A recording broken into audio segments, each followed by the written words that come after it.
pending reasons that we feel may show intent on the part of Mr. Leoya to use the weapon on Officer Schurr. So far, it's been the prosecution arguing what his intentions were, what was apparent to a witness, based on a cell cam video where it's pretty clear, maybe recording when the user wants it. It gets put down, oh, he hit you too, gets put back up at a certain time. So everybody's basing their opinions on what Mr. Leoya's intentions may have been from the cell cam video.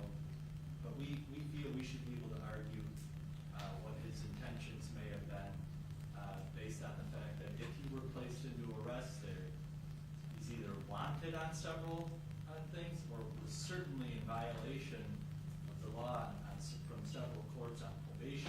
Okay, I'm just going to stop you because I don't want to place a bunch of things about Mr. Leoya on the record. The court's already determined that they're not admissible or relevant. And so just addressing the renewed motion under 404 and 405. 405, I don't believe is applicable because that has to do with reputation or opinion in Part A of that rule. Part B of the rule says that when a person's character or character trait is an essential element of a charge or defense, then it could be proven by relevant specific instances of the person's conduct.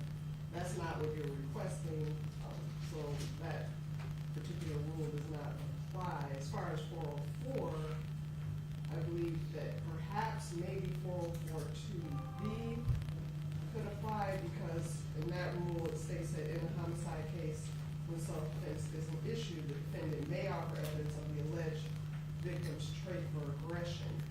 However, in the motion that you listed, the only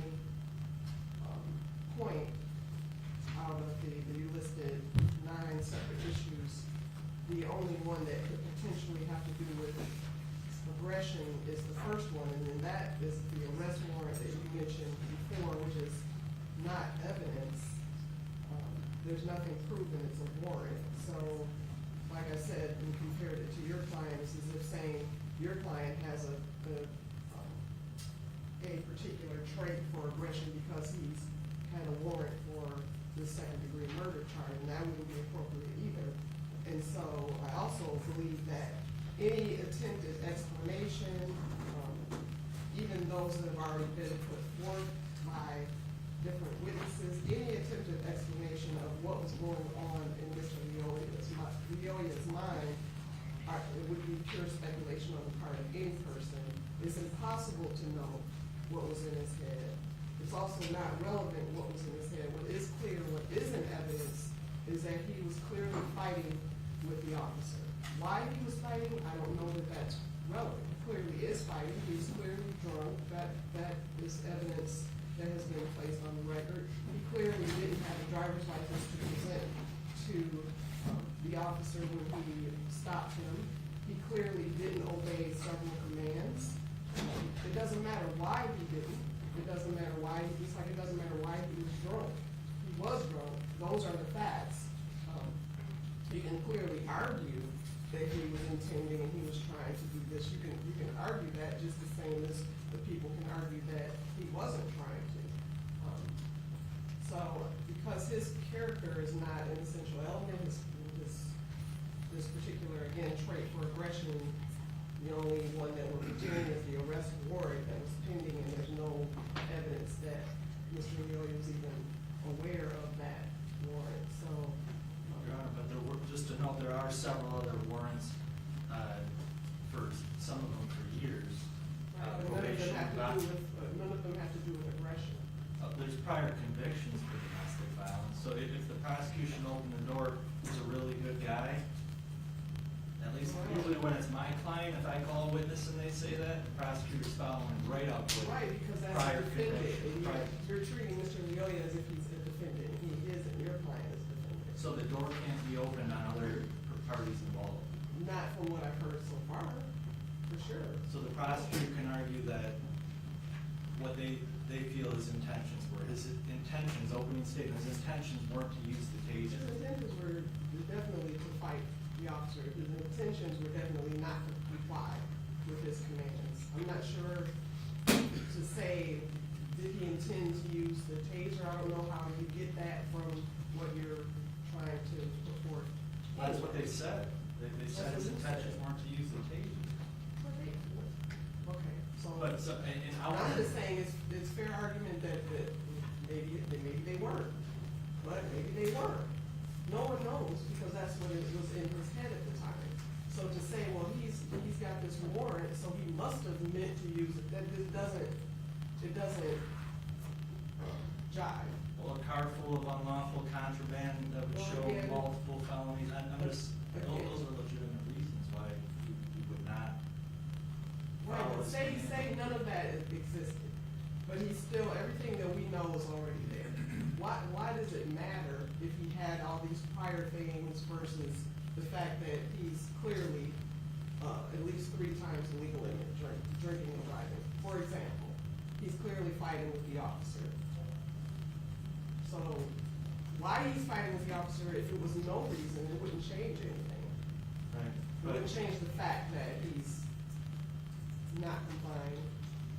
Your Honor, you made a ruling prior to trial, state of mind, and then now we've had several occasions where the prosecution argues what his intentions were, what Mr. Wiley's intentions were. I didn't hear them argue it several times. I think during opening, he may have made a comment, but.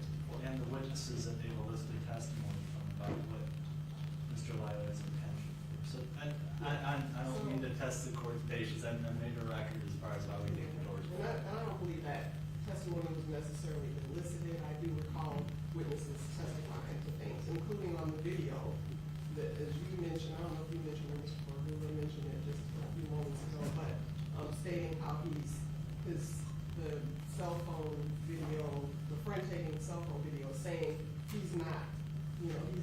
doesn't have a taser, or I don't see a taser. Oh yeah, yes I do. So I mean, the jurors will see what they see. They know, they have the evidence that has been presented by the people, and I just still am maintaining my previous ruling for all the reasons that I stated, that these 2 rules do not allow or make that those particular allegations or the things listed doesn't make them relevant or admissible. I'll say admissible, so they're not admissible. And then we can have the jurors come in, if there's nothing else. Is there anything else for defense before the jurors come in? No, Your Honor. Mr. Becker, anything? Thank you, Your Honor. Okay, so we'll have them come in. And then I'll have you call the witness.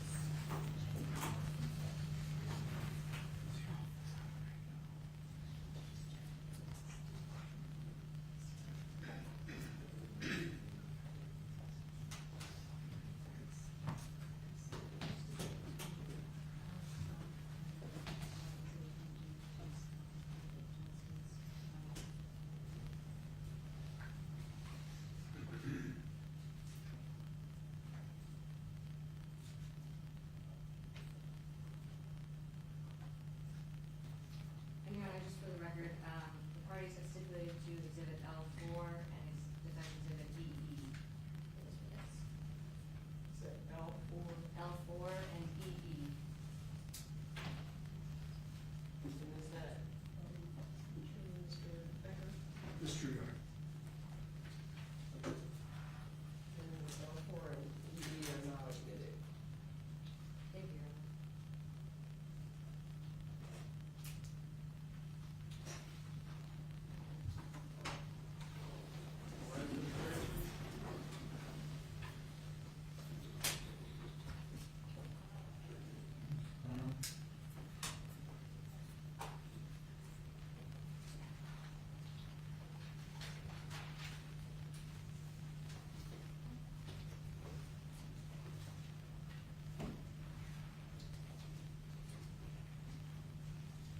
Welcome back. You may be seated. And Mr. Defense, you call your first witness, or your next witness. Your Honor, the defense would like to call Sergeant Timothy Johnson to the stand.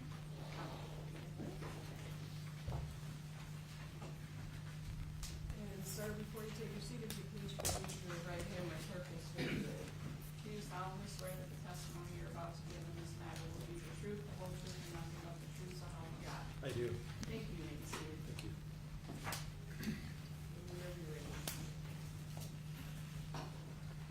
Good afternoon. Good afternoon. Could you please state and spell your full name for the record? My name is Timothy Johnston, Timothy Johnston. What is your current occupation? I'm currently retired. Were you previously employed at GRPD? Yes, And that's the Grand Rapids Police Department? that's correct. And since you left the Grand Rapids Police Department, have you had a haircut since then? No, I have not. And while you were employed there, what was your position? I started out as a patrol officer on night shift and worked for 28 years on the street as a patrol function, and the last several years as a supervisor on patrol. And can you briefly describe what your duties and responsibilities were around the time of April 4th of 2022? Yeah, that was a day I actually came in on overtime. They were short-staffed and were asking for volunteers to come in and work. And I was assigned to the East Service area as a supervisor. Can you describe what the East Service area is? It's one of the geographic areas that Grand Rapids is divided up into teams cover. So the East Service area is generally from Cottage Grove, which is just south of Hall Street, and it runs all the way south to 44th Street out by Kalamazoo, and then east-west boundaries are from Clyde Park all the way out past the East Belt Line to East Paris. And I think you had mentioned that at that time you were working overtime because they were short-staffed. Yeah, the week prior, at the shift that I work, announcement was made that they needed volunteers to come in and work that day. How many people were usually assigned to the East Service area? That service area is usually assigned 7 to 8 officers and then 1 supervisor. And how many officers were assigned on April 4th of 2022? I believe at the time of this incident, I think there was either 3 or 4 officers and then myself. And as part of your duties as a supervisor, can you explain a little more what your duties were? So I would respond to major incidents. I wouldn't go to some of the, I guess, standard type of calls that come out, but anything involving like felonies and that sort of thing. And then to supervise those scenes as well as review officers' reports. Okay, and that day were you in the field? Yes. Okay. And in your experience as a Grand Rapids police officer, were you ever involved in tense, rapidly evolving hand-to-hand use of force situations? Yeah, I worked the entire 28 years on patrol, so I mean, if I averaged only 4 a year, it'd put me well over 100, I think. So I want to go back to April 4th, Monday, April 4th of 2022. You mentioned that you were working that day. What time did your shift start? My shift started at 6:30 a.m. Okay. And before this incident occurred, which was, I guess, between 8 and 8:15, where were you? I was at the parking lot of the Croc Center at Division in Alger. Approximately how far away is that from where the incident occurred? It's 8 city blocks for a mile. I guess it's probably about 3 miles, maybe 2-3 miles. How long did it take you, I guess from the time that you heard Officer Schurr calling out the traffic stop, how long approximately would it take you to get there to?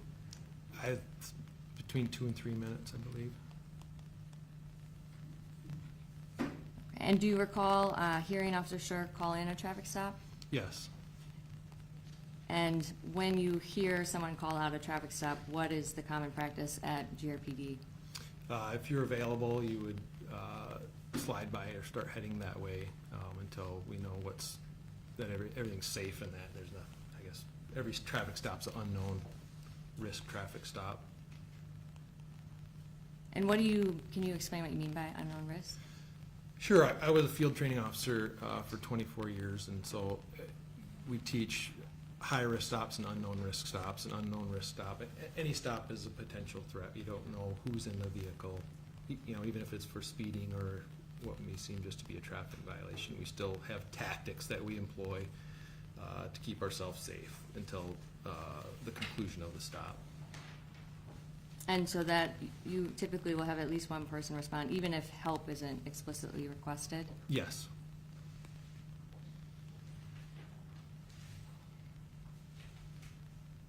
And when you were on your way to respond, once you heard Officer Schurr call out the traffic stop, what did you do?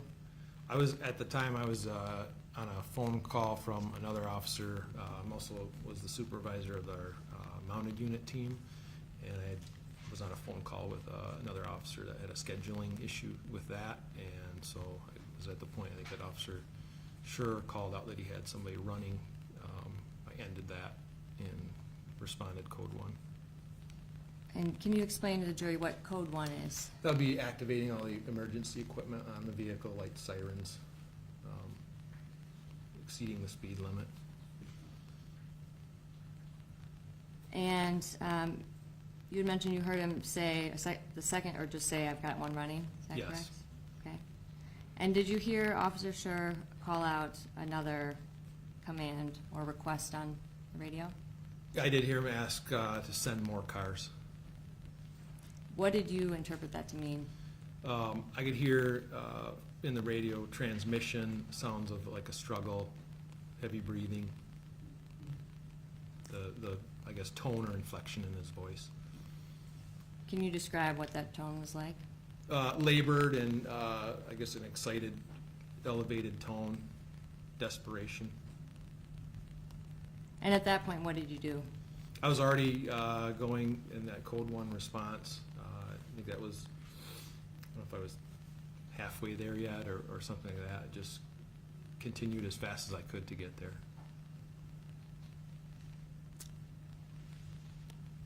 And do you know approximately how long after you heard Officer Schurr call out the initial traffic stop that you arrived on scene? I think it was, again, somewhere between 2 or 3 minutes. And that would have been potentially from when he called out the request that he had one running? Yes. Okay. And did you hear him give any other requests over the radio? I just heard I was probably maybe 3 blocks from the scene or his location that he was at when I heard him get on the radio again, stating that he'd been in an officer-involved shooting. And when you heard that, what was your initial response? I was still had to make a couple more turns to pull up on scene, and I came around the corner and could see his cruiser and the suspect vehicle ahead of me. Another officer, Mott, and his partner, Officer Grace, arrived pretty much simultaneously with me at that point. And what did you know when you arrived on scene? Really, only what had been transmitted over the air, that there had been a foot pursuit, the sounds of some kind of struggle, and then Officer Schurr saying that he had been an officer-involved shooting. At that point, I didn't know who was a suspect, how many suspects, what their locations were, what kind of weapons were involved. There's more unknowns than knowns. And what did that indicate to you? For me, as a supervisor, even line officer arriving first on scene, our priority is to secure the scene and make sure there are no more threats to officers or the public in any way, and then render aid. And when you arrived on scene, once you got out of your car, what did you observe? Again, I think either Officer Grace or Officer Mott kind of ran up at the same time that I did. As I approached, I could see Officer Schurr off the side of the curb to my right as I was running up towards him. Looked like he was next to a tree or behind a tree. I still didn't know how many suspects there were. And Officer Schurr was either leaning on the tree or kind of hunched over, breathing hard and just pointing. And what did that indicate to you? That's where I should focus my attention. And what did you observe about, or I guess have you worked with Officer Schurr before April 4th of 2022? Only on a couple of occasions, because we worked opposite rotations. So I did have one incident with Officer Schurr a couple months before that. We worked a sexual assault case together that we received awards for. And when you saw Officer Schurr that day, what did you notice about him when you arrived? Complete exhaustion. He was bent, like I said, he was sort of bent, hunched over. You hear him breathing. Even in his radio traffic as I was approaching, you can hear his breaths, gasping for air. Okay. And what did that indicate to you?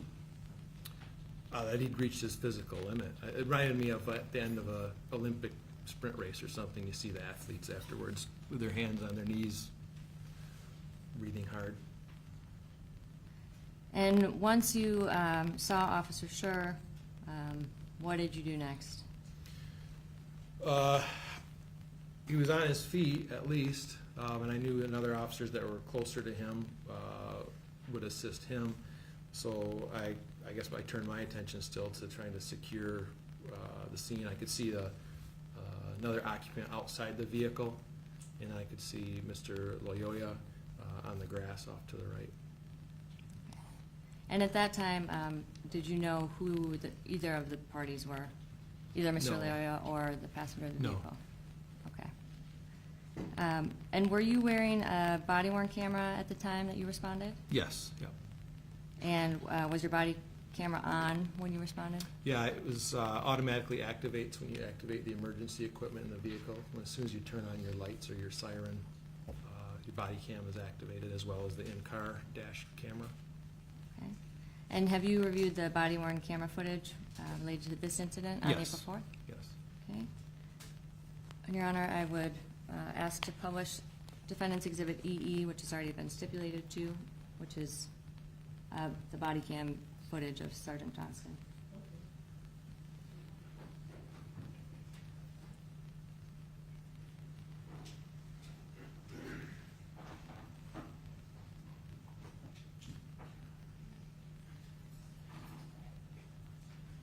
Could you turn the lights down too, please?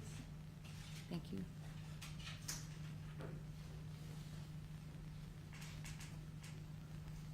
On your head. Turn around, face the car. Walk back towards us. Keep your hands on your head. Keep to the right. Keep to the right. Go to the right. The right. Now come back this way. Keep walking back. Keep coming back to me, partner. Keep coming back to me. And Tell me what was that. pause it. Sorry, thank you. And for the record, this is at the 22-second mark of Defendant's Exhibit EE. Sergeant Johnson, I noticed that you have your firearm drawn. Can you explain why? Again, with an officer-involved shooting that's just occurred, again, I do not know what kind of weapons may be involved, who is in possession of them, who all may be in the vehicle. So it's just for protect myself if someone was to draw a weapon. The same reason we order them hands on their head. We don't want them reaching around the waistband or pockets where weapons may be. So we'll keep the hands in view the whole time. Okay, and why were you ordering him to walk backwards towards you? We would bring him back. In this position, puts us at a tactical advantage, and then we can secure that person and pat them down for a weapon. Make sure they're unarmed before we proceed with securing the rest of the scene. I can't let that person just be wandering around or get behind me and potentially attack me. Because again, I don't know where these threats might come from. A lot of unknowns. Bob, can you play these? 10 more steps. 10 more steps. Keep going. Okay, down to your knees right there. Keep your hands up. Keep your hands on your head. Down to your knees.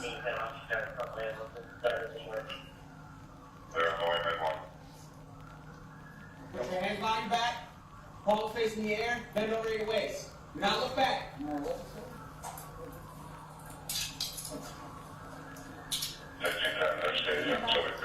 it again, please. So we're at 49 seconds of Exhibit EE.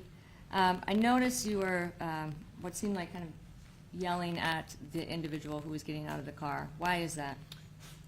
If you notice at the beginning of the video, I started giving him commands to move right, but he moved left several times, and so I'm just projecting my voice so he can hear me, and I guess to emphatically give those commands to gain compliance or obedience from them. So as quickly as I can, because my ultimate goal still is to clear that car and then render first aid. So I need to get obedience quickly, make the scene safe as quick as I can in order to administer first aid. And why did you order the passenger of the vehicle to be detained at this point? Again, I still don't know what his involvement was in this incident, and I don't know if he has a gun in his sweatshirt or in his waistband or anything. Okay. Bob, can you play, please? Here, I'm gonna move. I need one with coverage on the vehicle here. Is there anybody else in that vehicle?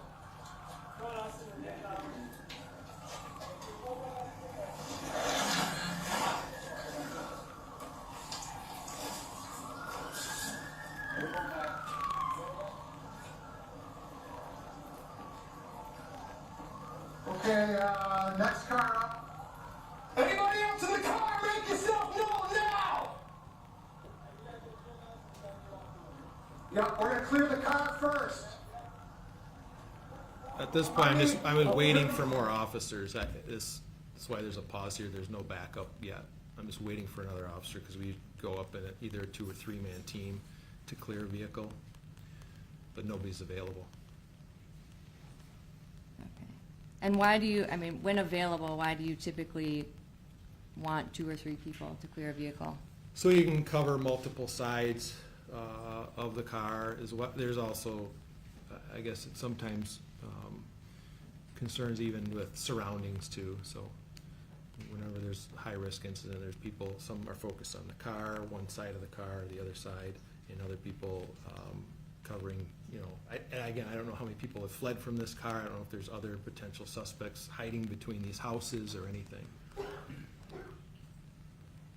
Okay. And that was stopped at 1 minute and 26 seconds. Bob, can you play, please? Javon, Nick, you guys with him, you go clear the car from driver's side. We're gonna keep coming on here. Yeah. You're good. Who's gonna read? You need. All right, you two go up and clear that car. I'll come with you.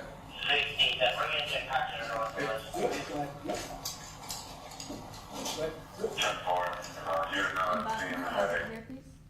And this is 1 minute and 51 seconds. I notice everyone has their firearms drawn at this point. Why?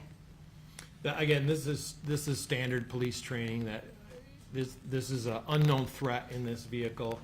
For me, at the beginning of my career, Officer Scott Flahive from Grand Haven was killed going up on a car like this because somebody was hiding in the back seat and shot through the door at him.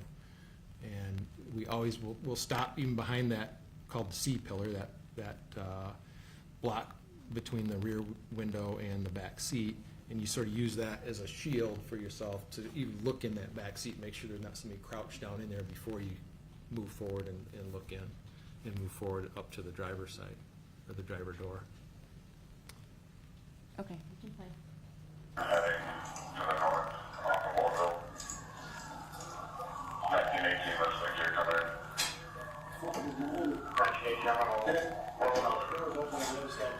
Can you see anything in there? Nope. 17, 26, and 17. Okay, it's right front. You got this correct information. They are from that side.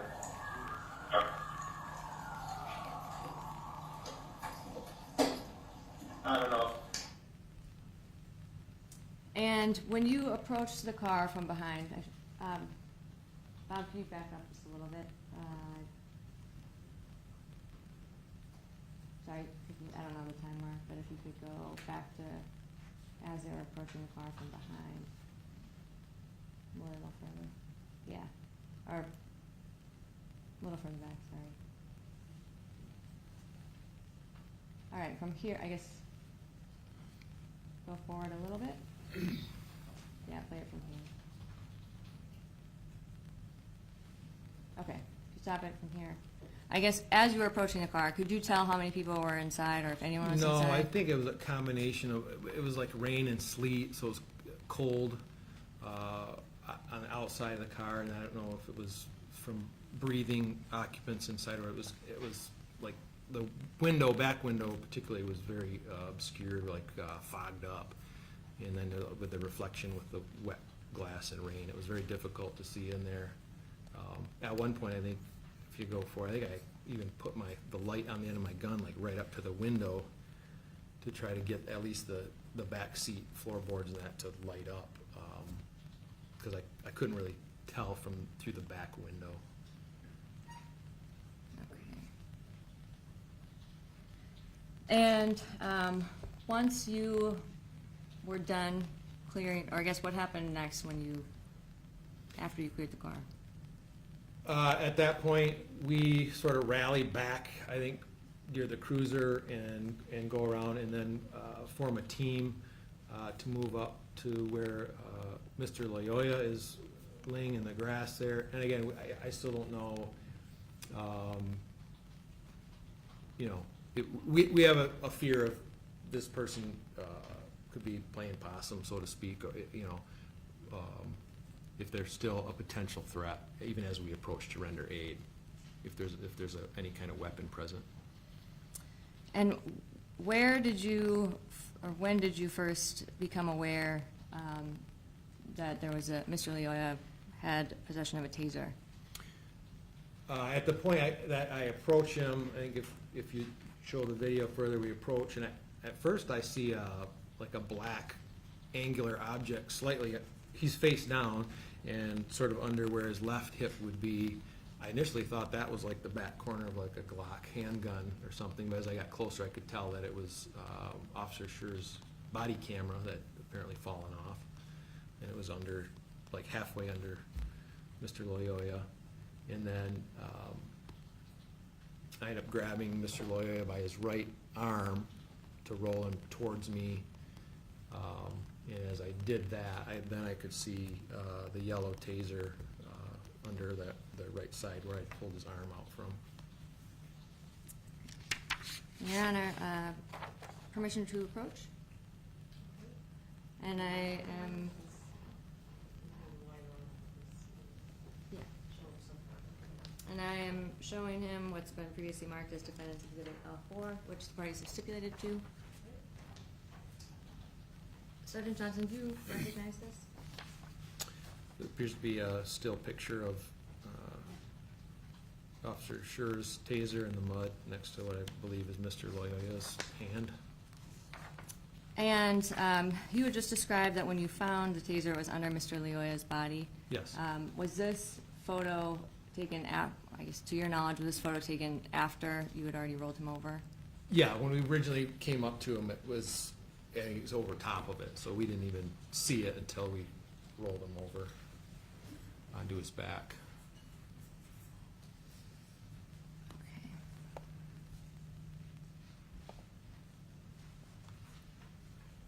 All right. One moment.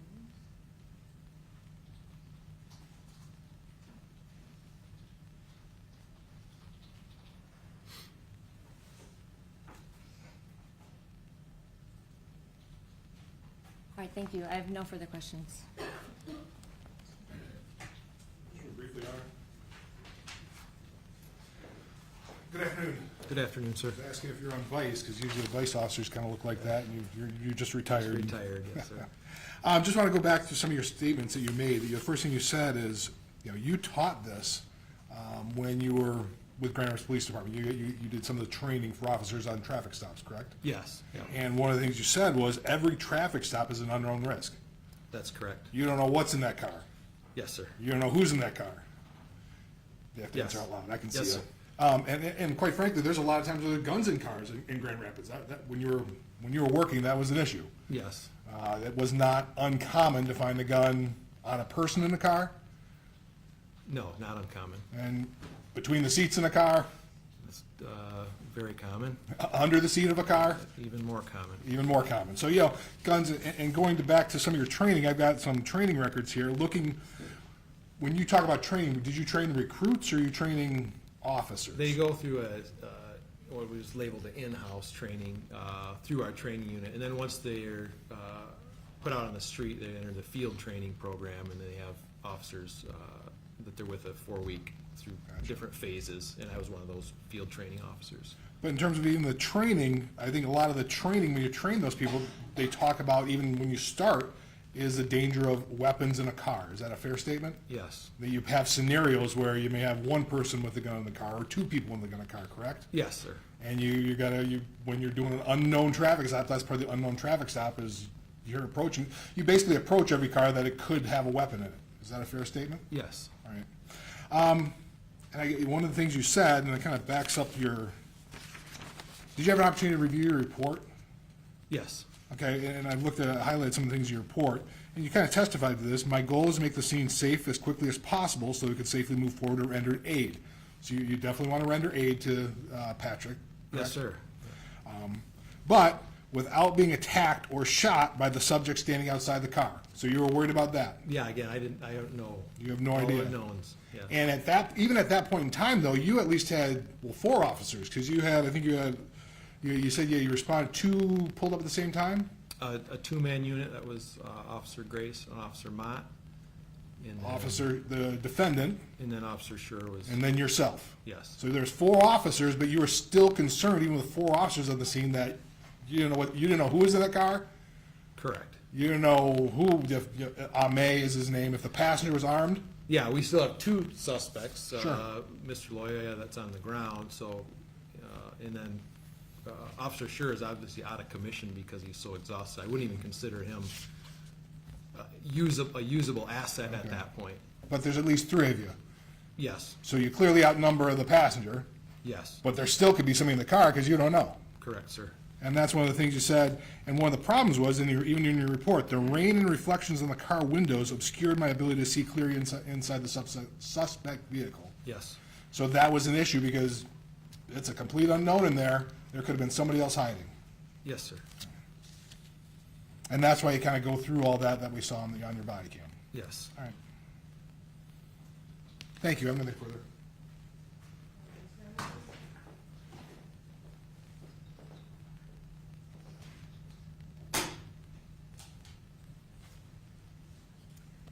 And Sergeant Johnson, I just have one question for you. You were asked about the passenger, but you weren't worried about the threat with him anymore because he immediately complied with your commands, right? Once he's been secured, detained, and patted down, yeah, he's secured off to the side.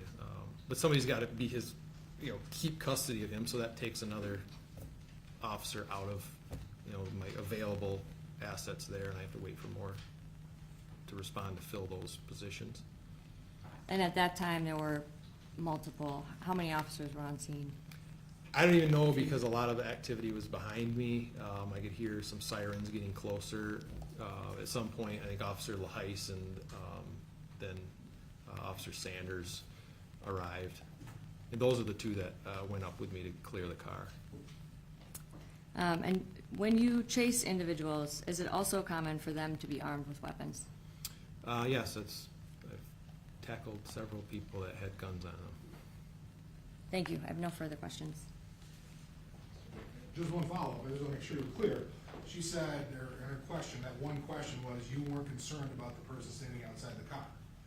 But your statement, you said, in your report, the subject in the front yard without being attacked or shot by the subject standing outside the car. So when you initially showed up, there's a person standing outside the car, right? I don't understand what the discrepancy. That was her question. I just want to make sure. Well, I think the point was that at what point was he no longer a threat, and that's why I explained. Not until he's secured. He's a threat until he's secured and patted down. So that's what I'm saying, when you pull up and he's standing outside the car. you can- He's a potential threat, yeah.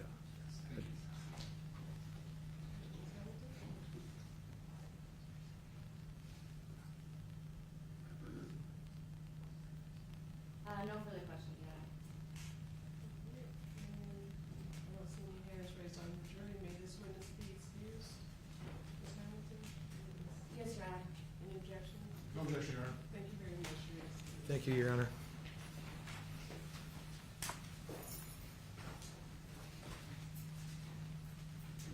Your Honor, the defense calls Sam Mott.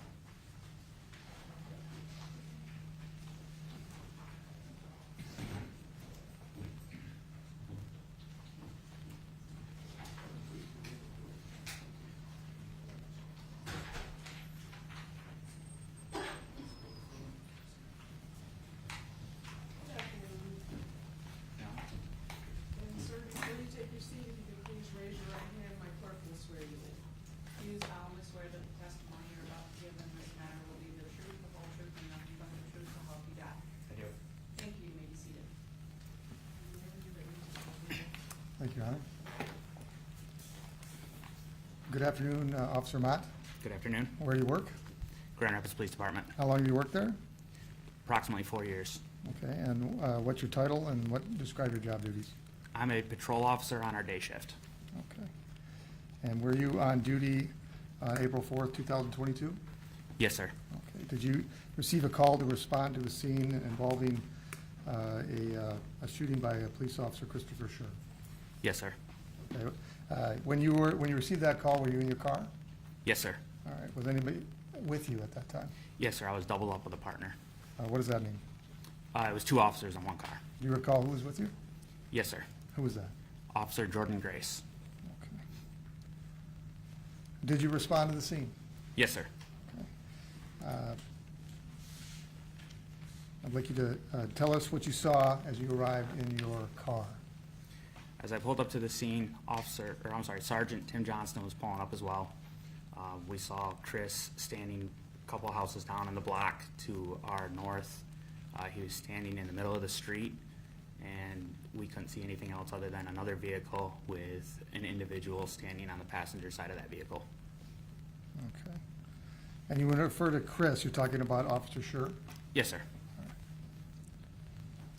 Had you ever met Officer Schurr before? Yes, sir. Okay. Are you guys friends? How do you describe your relationship with him? We played basketball a couple of times when we weren't at work. Okay, so kind of just somebody you might hang out with playing basketball, but no deeper relationship than that? Correct. All right. Now, you say you played basketball with him. Have you ever seen him exert himself playing basketball? Yes, sir. Could you describe his level of physical fitness? He had excellent cardio. He was one of the few guys that would continue to run the entire time we were playing. Was he in better shape than you or worse shape? Yes, sir. Okay, all right. Okay, so as you approached the scene, did you get out of your cruiser? Yes, sir. And did you have an opportunity to engage with Officer Schurr? I did. Can you please describe what you saw as far as Officer Schurr's physical condition when you engaged with him? As I approached Officer Schurr, he was standing on the rear passenger side of a vehicle that was parked along the curb. Officer Schurr appeared to be out of breath, and he was having trouble making any comments towards us, and he looked absolutely exhausted. He was kind of looking down towards the ground. At that point, I told Officer Schurr to go take a breather. Okay. Did you follow up with him at a later time? No, sir. Okay. You also mentioned that there was another individual at the scene that you were concerned about and other officers were engaging with. It was the passenger of that car? Yes, sir. All right. Did you have a chance to interact with that passenger? Yes, sir. Okay. Please tell us what you observed when you talked to the passenger of the car. I took possession of the passenger, placed him in cuffs. As I was walking him back to the car, he appeared very intoxicated. He smelled of alcohol and continuously asked me if his friend was okay. Okay. And you placed him in the back of a patrol car? Yes, sir. Did you obtain his phone for evidence, Yes, sir. and you preserved it for such? Yes, sir, I placed it in airplane mode. Nothing further. No questions?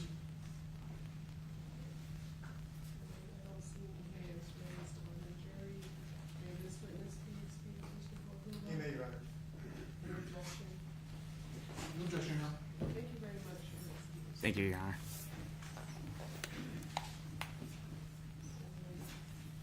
Defense may call your next witness.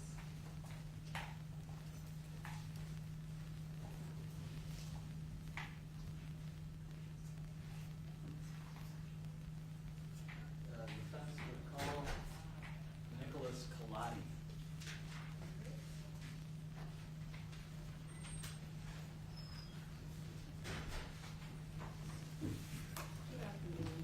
Good afternoon. And sir, before you take your seat, please raise your right hand, my clerk will swear you in. Do you solemnly swear that the testimony you're about to give in this matter will be the truth, the whole truth, and nothing but the truth, so help you God? Yes, ma'am. Thank you, you may be seated. Thank you, Your Honor. Good afternoon, sir. Good afternoon. Sir, could you please state your name and spell it for the record? Nicholas Calati, spelled C-A-L-A-T-I. How are you employed, sir? Grand Rapids Police Department, And how long have you been employed with GRPD? 27 years. Okay. And, sir, were you on duty back on April 4 of 2022? Yes, sir. And assume you know the incident we're referring to on April 4, 2022. And if you could just tell me, what were your duties that day prior to this incident? That day I was working as the patrol supervisor for the south end of the city. Okay. And what do you recall as far as how you became involved in this situation here with Officer Schurr? That early morning, Officer Schurr called out a traffic stop. Shortly thereafter, he called out for pursuit, and that drew our attention and started going his way. Okay. Do you recall where you were when you first heard the initial call out? Yeah, I Approximately. was right around Franklin or MLK in Ionia, or 131 right there. Okay. And if you could just explain as far as what you do after those calls are coming out. When those calls come out, we activate our lights and sirens because it's emergency response. And then as I'm going as a supervisor, I help coordinate a response from the other officers or any other needs that we have, be it medical or anything like that. Okay. And did you ultimately go to the scene here? I did. And what do you recall observing when you arrived? When I arrived, I was not the first one there. There was a couple other officers that had arrived first. As I was approaching, we had coordinated what we needed protected. We didn't see who we still had to make contact with. Surroundings, like anything that could be dangerous for our officers, had to keep an eye on that and coordinate a rescue effort. And was it your understanding when you arrived that it was a situation where a subject had disarmed the police officer of their weapon? Correct. And is that a fairly rare situation for It GRPD? is. So was it treated very seriously, as far as very It was. carefully? Yes. Okay. Now, did you have the opportunity to view Christopher Schurr here? Yes, I made contact with him as soon as I got on scene. Had you known him before this? Yes. And if you can, explain what was his condition when you made contact with him? When I made contact with him, you could tell he was like worn out, tired. His face was pale, still breathing kind of heavily. I would say kind of like a slouched posture instead of having all the strength type of thing, like if you were to sit up straight, as opposed to having a bunch of energy and after you have expelled all your energy. Okay. How long did you end up staying on scene, roughly, do you recall? Quite a while? Yeah, for the duration of the day, pretty much. Okay.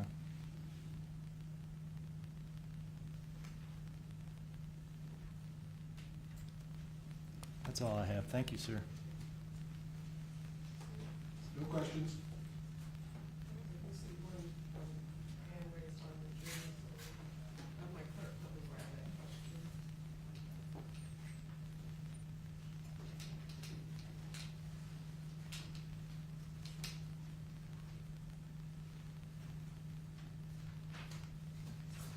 It's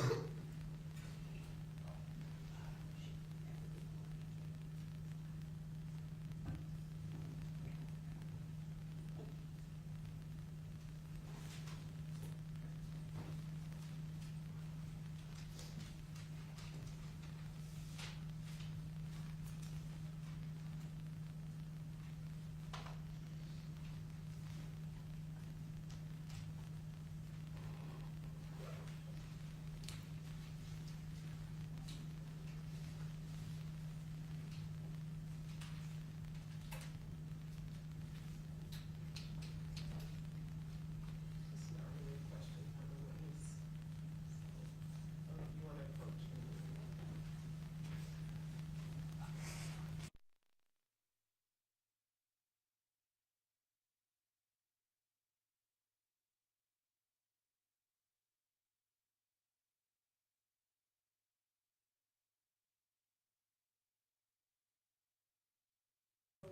May this witness be excused, Mr. Hodge?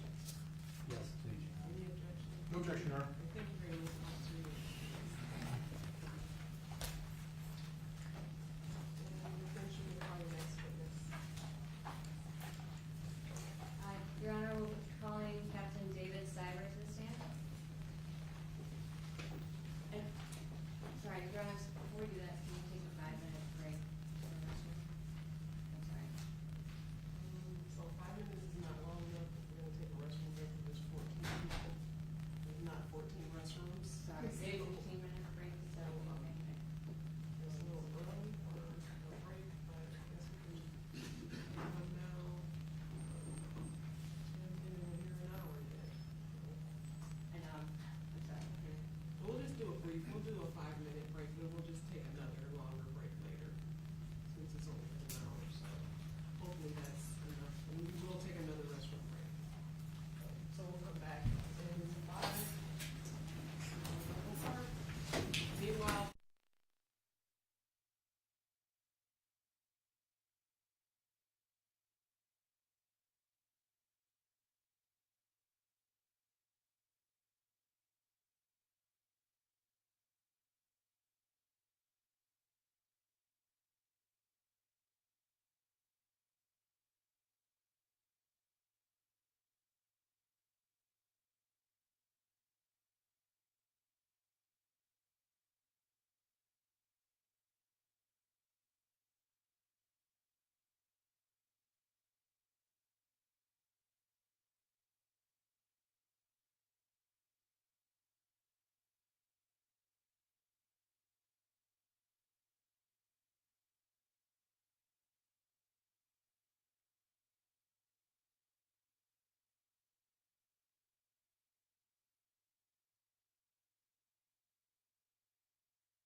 I do. Thank you, Ms. Thank you.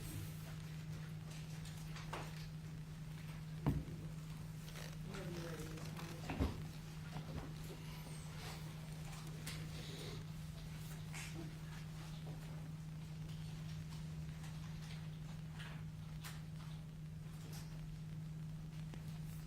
Sorry, a lot to go through with Captain Siver.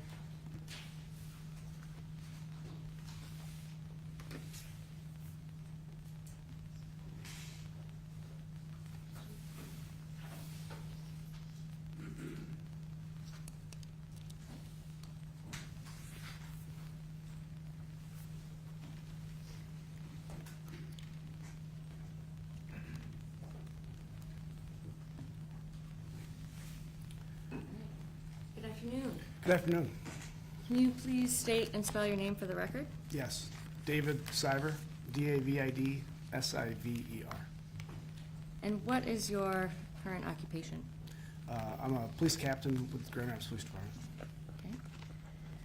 And how long have you been a captain at the Grand Rapids Police Department?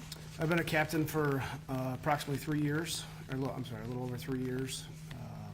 I've been a police officer now for almost 26 years. Okay.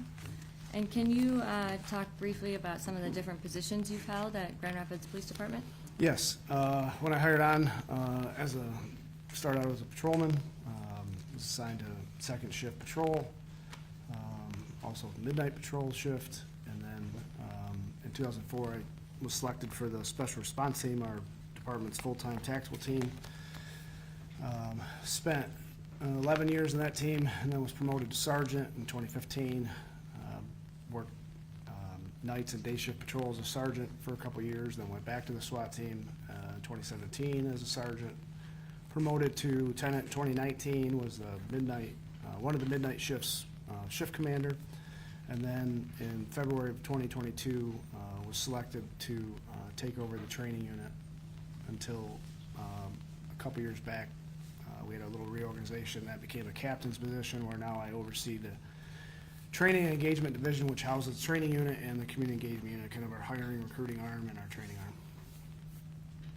And how long have you been involved with the training unit generally? As the commander for 3 years, a little over 3 years now, but I've been involved in training since roughly 2002, when I was selected as a defensive tactics or subject control instructor. And then 2004, emergency vehicle operations instructor through the state police. 2006 or 2007, I became a firearms instructor, Krav Maga instructor. What is that? Sorry. I'm sorry. Krav Maga is another form of defensive tactics, a system, if you will. And then 2013, I became a field training officer as well. Okay. And I'm sorry, and then also a taser instructor since 2005 or 6 as well. And a master taser instructor a couple years back that just lapsed. Okay. Have you received any, in addition to this, have you received any specialized training in law enforcement, defensive tactics, or other use of force? Yes, the certification courses are usually a week or two long. And then I also have attended the Force Science certification course. That's a week-long course. The executive management program through Northwestern's Policing Institute also.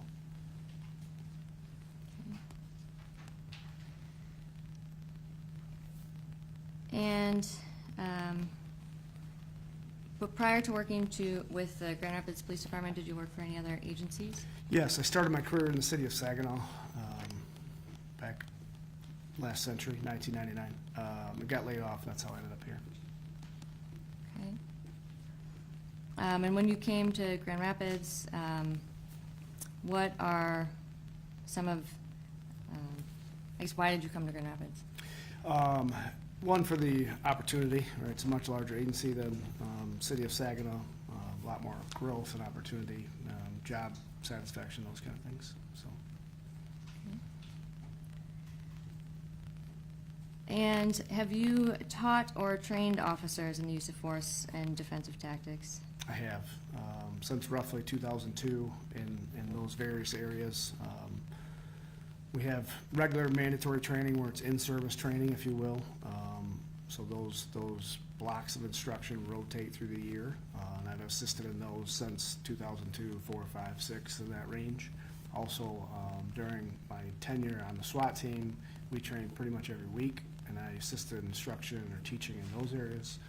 I also assisted teaching at Grand Valley State Police Academy in the areas of subject control, use of force, other topics since 2004 to roughly 2015. And then I also taught a couple sessions at Kalamazoo Valley Community College, 2005, 2006, in those areas as well. Okay, and you mentioned subject control. Were there any other topics that you have taught? Yes, obviously firearms, kind of I refer to it more of a critical skills area, so that component of communication, driving, use of firearms, subject control, kind of just a broad spectrum of the job, if you will.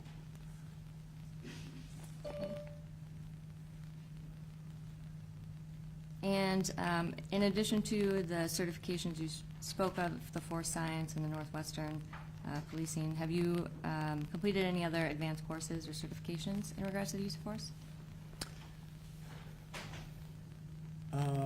Just the Master Taser program. And who is the, can you explain what the Master Taser program is? I'm sorry, yes, I think you've heard from the Axon rep. Axon is a parent company that manufactures our body cameras, our tasers, a bunch of different devices and equipment. So the Master program is an intensive week-long program where they take you through the history of the taser weapon systems, from the invention of them, every model that's still currently manufactured. Well, some agencies, currently we have the Taser 10, some agencies still have the Taser 7s, some have the X26s. So they take you through the history, the nomenclature, and you're required to understand how to operate, diagnose, train, and all of those areas, along with some skill-building exercises. And then you have a bunch of written and practical exams at the end. And the concept is you're a master instructor, you can then, anywhere in the country, go teach a taser class for an agency and then certify instructors for that respective agency. Okay. And are you familiar with Grand Rapids Police Department's policies on the use of force and practices and procedures? I am, yes. How did you become familiar with those? Through being part of the training cadre. Historically, our agency has always had instructor development sessions or instructor days. So we discussed trends and policies and that, and then as I promoted up, it became more of a command level. That's historically how the chief's office and work groups get policy changes through by several different entities reviewing them within the agency. And have you reviewed the specific sections of the policies that were in effect at the time of the incident involving Officer Schurr? Which Yes. is April 4th of 2022? Yes. Okay. And Your Honor, this is marked as Defendant's Exhibit G, I believe.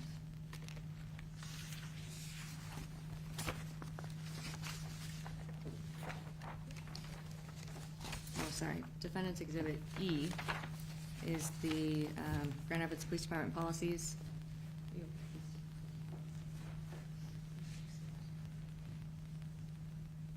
So E is all the policies that are.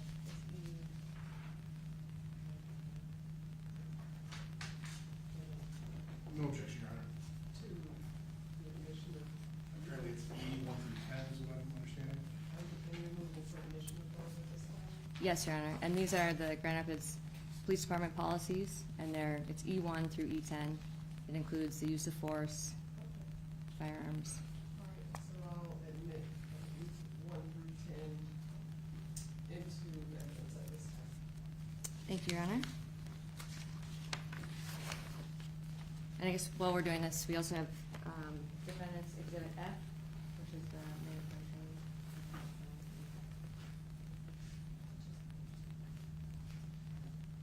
And it's Defendant's Exhibit F 1 through 18.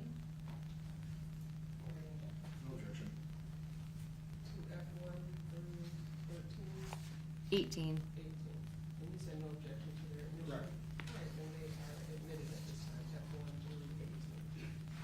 Thank you, Your Honor.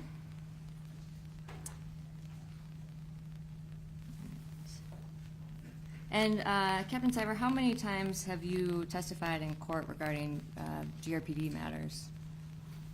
Over the course of my career, I would estimate probably in the about 100 range, maybe. And in those cases, who are you usually testifying for? Many times for the city attorney's office here in GR, and then the county prosecutor's office as well.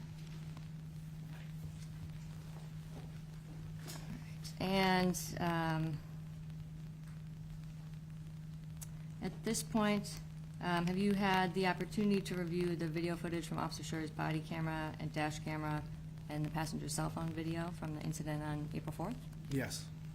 How many times would you say you've viewed those videos? Prior to this week, through the trial, probably 12 to 15 times. And do you feel familiar enough with the content of these videos to answer questions related to the training and policy topics involved in this incident? Yes. And have you reviewed the facts of this case? I have. And did you form any opinions regarding the use of force by Officer Schurr? I have. So he can't give opinion testimony because he's not an expert. I was going to move to qualify him as an expert at this You have time. to do that before he introduces his opinion. Yeah, I was not going to ask him before the opinion, I just had asked if he had formed one. But at this point, we would move to have Captain Siver recognized as an expert in the Grand Rapids Police Department training policies and procedures. Any objection? Really for Grand Rapids Police Department training and policies, that's fine, Your Honor. So he will be considered an expert in Grand Rapids Police Department training policies and procedures, is that what you said? Yes. So he shall be considered an expert in that field. Thank you, Your Honor. And Captain Siver, can you tell us a little bit about your role at GRPD regarding policy review and analysis? Yes. So like I explained a minute ago, as I promoted, especially since I took the lieutenant role in charge of the training unit and now my current captain position, yearly, roughly, we do policy reviews to keep up with national changes or court decisions that would affect our policies and procedures. We continually try to update our training materials, I guess, outlines every session, things like that. And are you familiar with the GRPD's policies on the use of force? Yes. And Your Honor, I do have, I would ask for permission to publish a demonstrative that has Exhibit E, which is the GRPD policies on that. What do you want to publish? I'm sorry. Defendant's Exhibit E, but I put sections of them just for purposes of trying to go through them. The ones that I just admitted? Yes. Yes, we may publish that. Okay.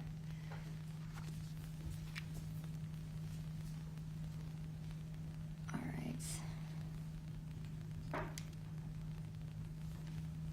Okay, so can you tell us a little bit, I kind of want to walk you through and have you help explain to the jury what Grand Rapids Police Department policy is on the use of force.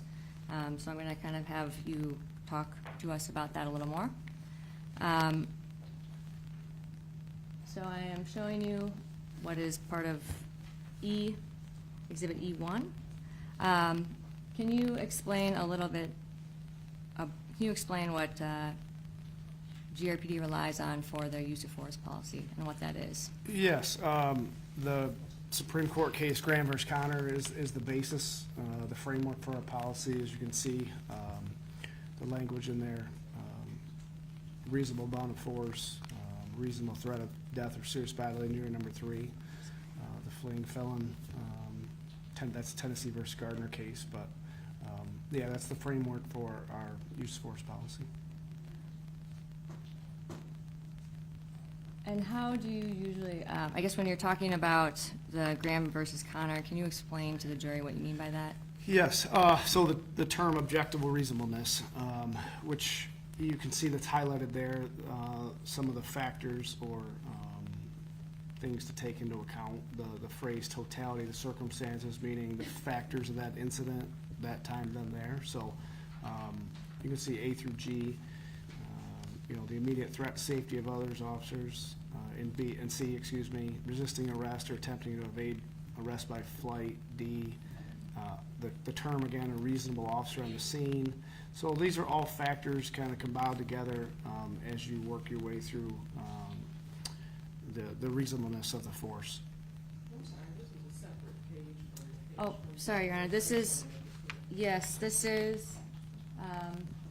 policy 9-1.2, which is defendant's exhibit. It's still part of E1, it's just the second. It's like number 6 on this page, Yes, and then the other one was different. yeah, for the record, the first slide we discussed was the use of force, 9-1.1, which is exhibit E1, section 1, 2, and 3. Thank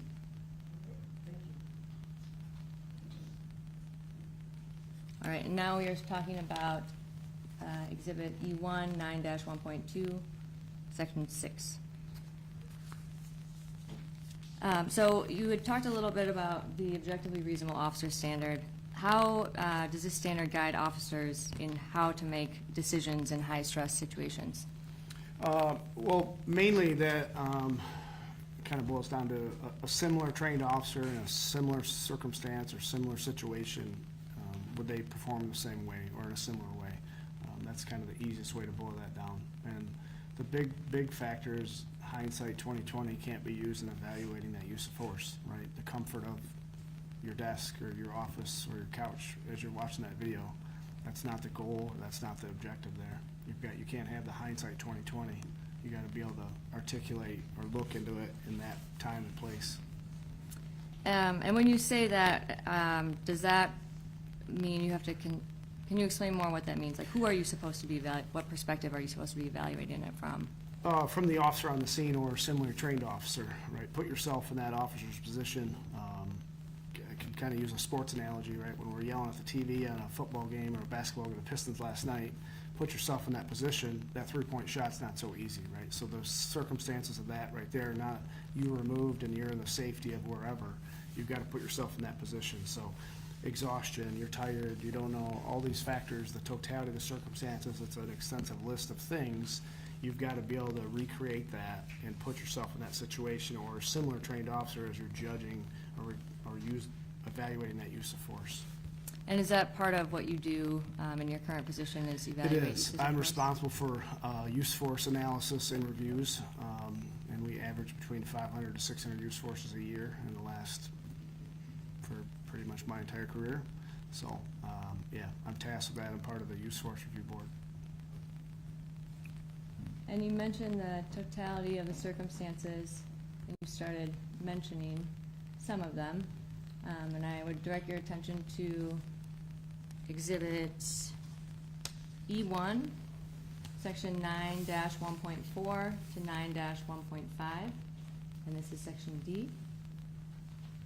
And you started talking about some of these topics.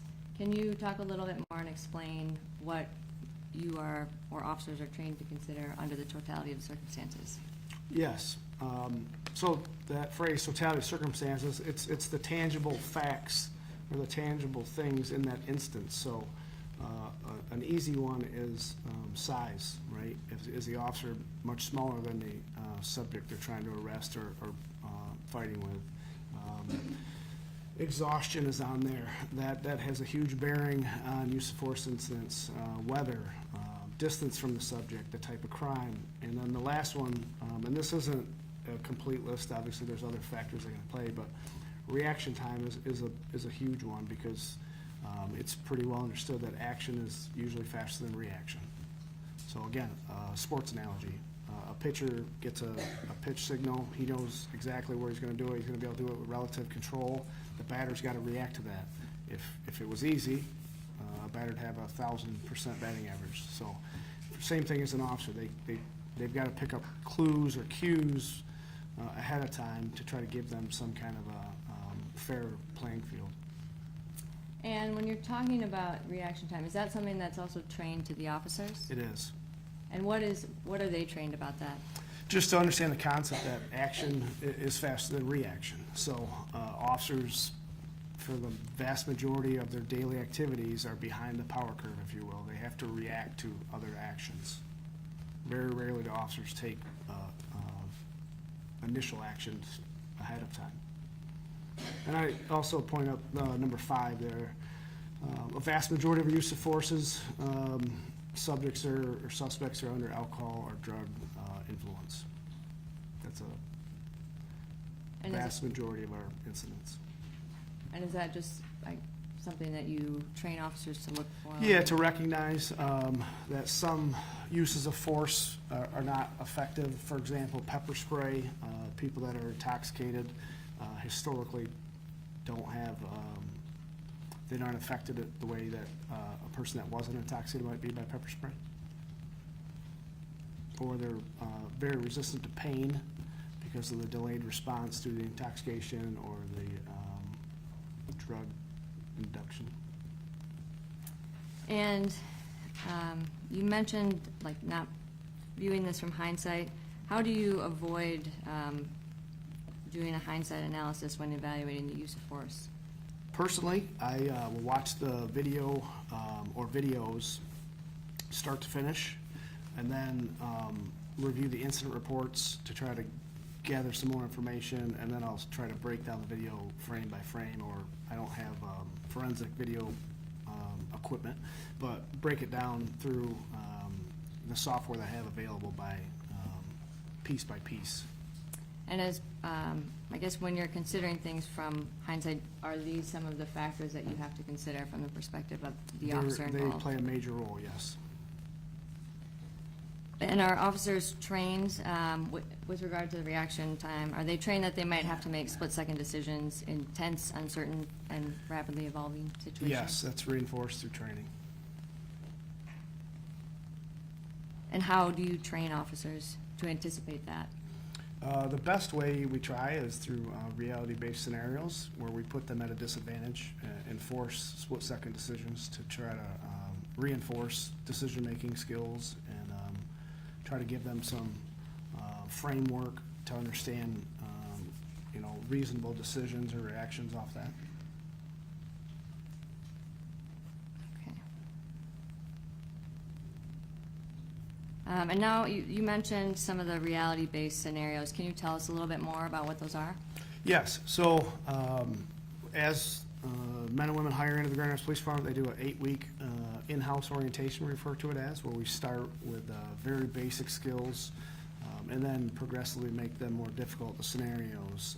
For example, we'll, at some point in that 8 weeks, we do a drill, kind of an exhaustion drill, if you will, where they're in a kind of sensory deprived, it's pretty simple design, but it's more or less a shower curtain that kind of comes over top of them, that's enclosed, and then they react immediately to something, and it's usually a violent assault. And the goal there is to get them exhausted, to have that understanding what that feels like, a 30 second to 1 minute scenario, because we found that if we go past that 1 minute, the injury rate gets pretty high. So that's one example. We also voluntarily expose the new recruits to taser, a taser effect, a taser, either a drive stun or NMI, as you've heard, the probe, and then pepper spray. We also make them drive on a racetrack. So we try to expose them to everything we possibly can that they'll see out in the street or out in a real operational sense. And then once they get done that 8 weeks, they do 16 weeks of field training with somebody sitting next to them that evaluates everything they do, every call they go on, every stop they make, and it gets progressively harder. And the expectation is they have to do the whole 100% of the work by the end of that field training program. Then when they're done with that, we have between 8 to 10 mandatory training cycles a year that vary in topic to try to maintain skill sets and build skill sets. And why do you have the new recruits go through all of these scenario-based trainings? Just to give them a perspective of what, one, that time compressed decision making, that stress of having to make decisions in a split second. And then, like I said, to try to expose them to as much as we possibly can before they're subjected to it in a real life scenario. So the effects of pepper spray, what it feels like to be tased, what it feels like to be exhausted. You know, we even have foot pursuit scenarios that we do with them, so they understand what that feels like or what that looks like. We really focus on communication skills, and it's a whole list of things from A to Z. Okay. And you mentioned that you ask people to be voluntarily tased and pepper sprayed. Why do you do that? The biggest factor is to, so they understand the effects of it. One, for taser, for example, what that does to another human being, that if you're tasing them, to understand that, to avoid excessive taser deployments or taser rides, if you will. Also for their own benefit to know if they were incapacitated or the pain associated with the drive stun.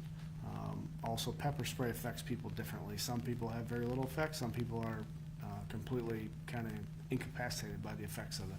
So, just so they have that before they get out on the street in a real life operational sense. They've never been exposed to it. Okay. And I'd like to pull up what I think has previously been published as the people's, actually, I'll just do ours. So I will, would like to move to admit defendant's exhibit.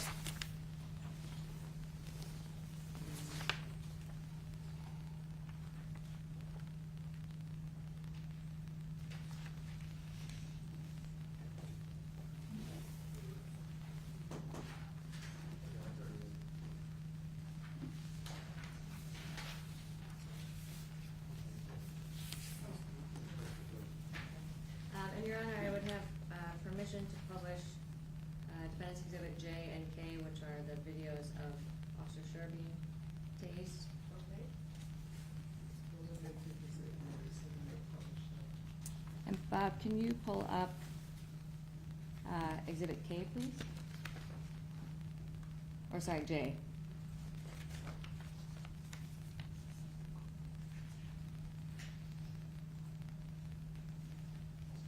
Sorry, can you pull up exhibit K?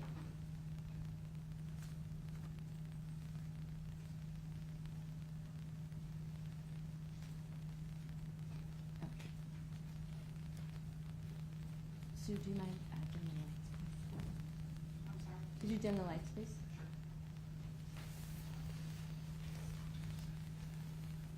Okay, this is defendant's exhibit K. Can you play this for us, Bob? Nope.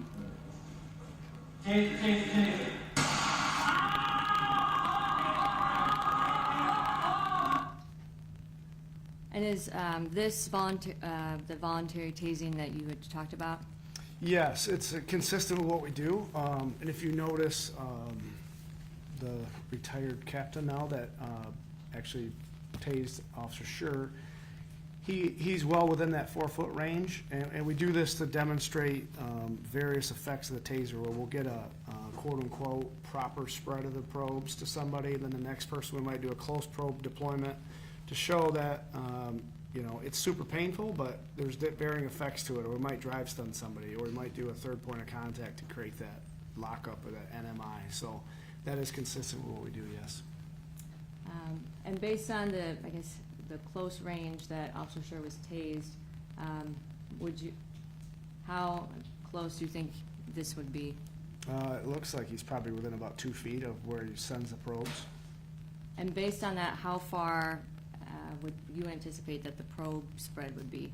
That's a previous model. That's an X2 model that when Officer Schurr was hired, we were still carrying. So the previous model, the T7, but in that range, it's probably about I would guess about a 6 to 7 inch spread from there. Okay, and as part of the voluntary tasing, why, I mean, I guess you've explained why, but do you notice that with different people, their reactions are different depending Yes. on their size? Mhm. And body mass, distance. Yes, and you can see we have to take precautions to, because if, say, Officer Schurr standing up, those two officers would be spotting him under his arms because of that concern of a fall hazard. So we vary the positions just to demonstrate effectiveness, or as you could see in that video, Officer Schurr is able to crawl a little bit, but he's obviously in intense pain. And without his arms being held, I don't know if he would have been able to move his arms or not. We get varying responses, like you said, by body size, ability. People react differently to being tased. That's for sure. And have you ever been tased? I have. And what was that experience like for you? Miserable, I will say miserable. I've been tased, part of it is the instructor program, I think 3 times. I have not been tased by the Taser 10, thankfully, but, yeah, it's, I've had different reactions each time. That's the unique part about being tased, is one time you may lock up and not say anything, you may scream, blood-curdling screams, you may flail your arms with that quote-unquote lock-up, the NMI. I've also been drive-stunned 4 times, and that's, yeah, very intense pain, and I relate it to like being hit with a blowtorch. That's what it feels like your skin's melting. Well, I think you're a brave person for doing it that many times. That's also why I'm not the master taser instructor anymore. And, yeah, so we could do a demonstration, but we can't, so. So when you're teaching officers what it feels like to get tased, are there any other things that you train them to think about when they're about to use a taser, or when they're about to use the taser? Yes, and that's why we do a ton of reality-based scenarios. We have specific taser-based scenario drills we do, because things are dynamic, right? They're fluid. They're not like that mat room or the taser video where everything's static and I'm gonna stand here, you're gonna pull your taser, and I'm not gonna move. So we try to demonstrate that through various different exercises to show, even though it might be a close probe spread, you could fire your other cartridge and get a lockup, or you could create that third point of contact by drive stun or touching that taser to the individual. So there's varying methods we try to reinforce that there's a whole spectrum of issues with the taser at times, so to try to work through that. And I would like permission to publish Defendant's Exhibit K.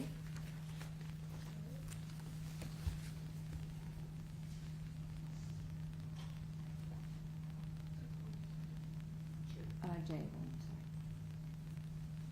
So it's J. yes, sorry, Defendant's Exhibit J.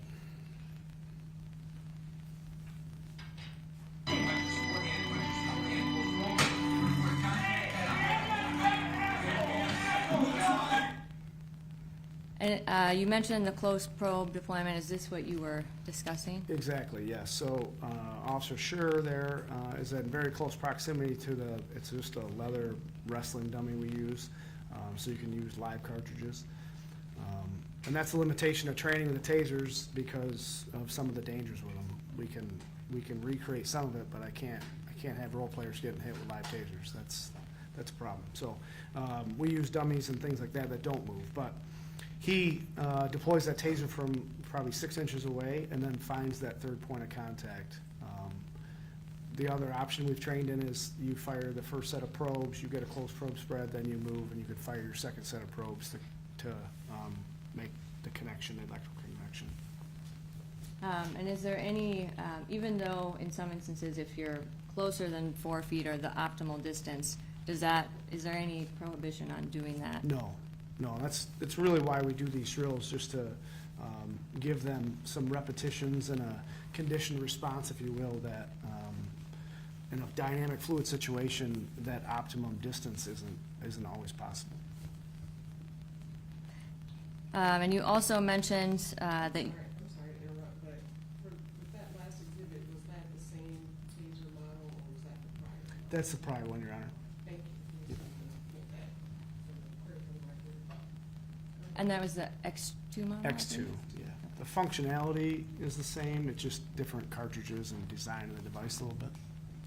And does your training on the close probe deployment or the distance you need to be from the person, has that changed at all now that you've switched to the TASER 7? Or I guess at the time you were using The TASER 7? No, it did not change anything. And you also mentioned that sometimes you have people voluntarily try pepper spray? Or Yes, expose we, themselves?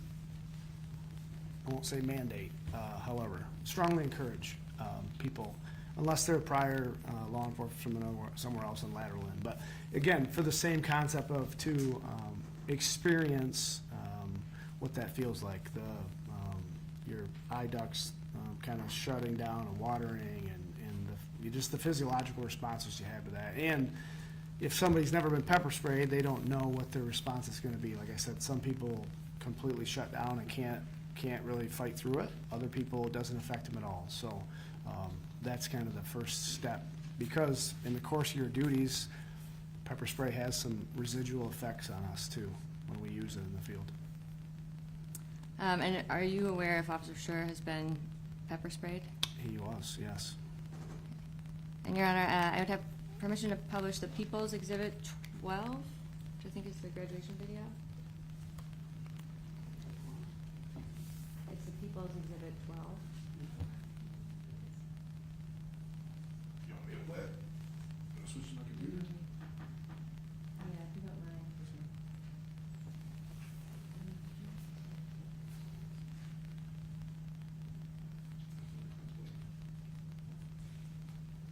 Want to play the whole thing? Yeah, you can play it, and then I might tell you to stop it. Okay, thank you.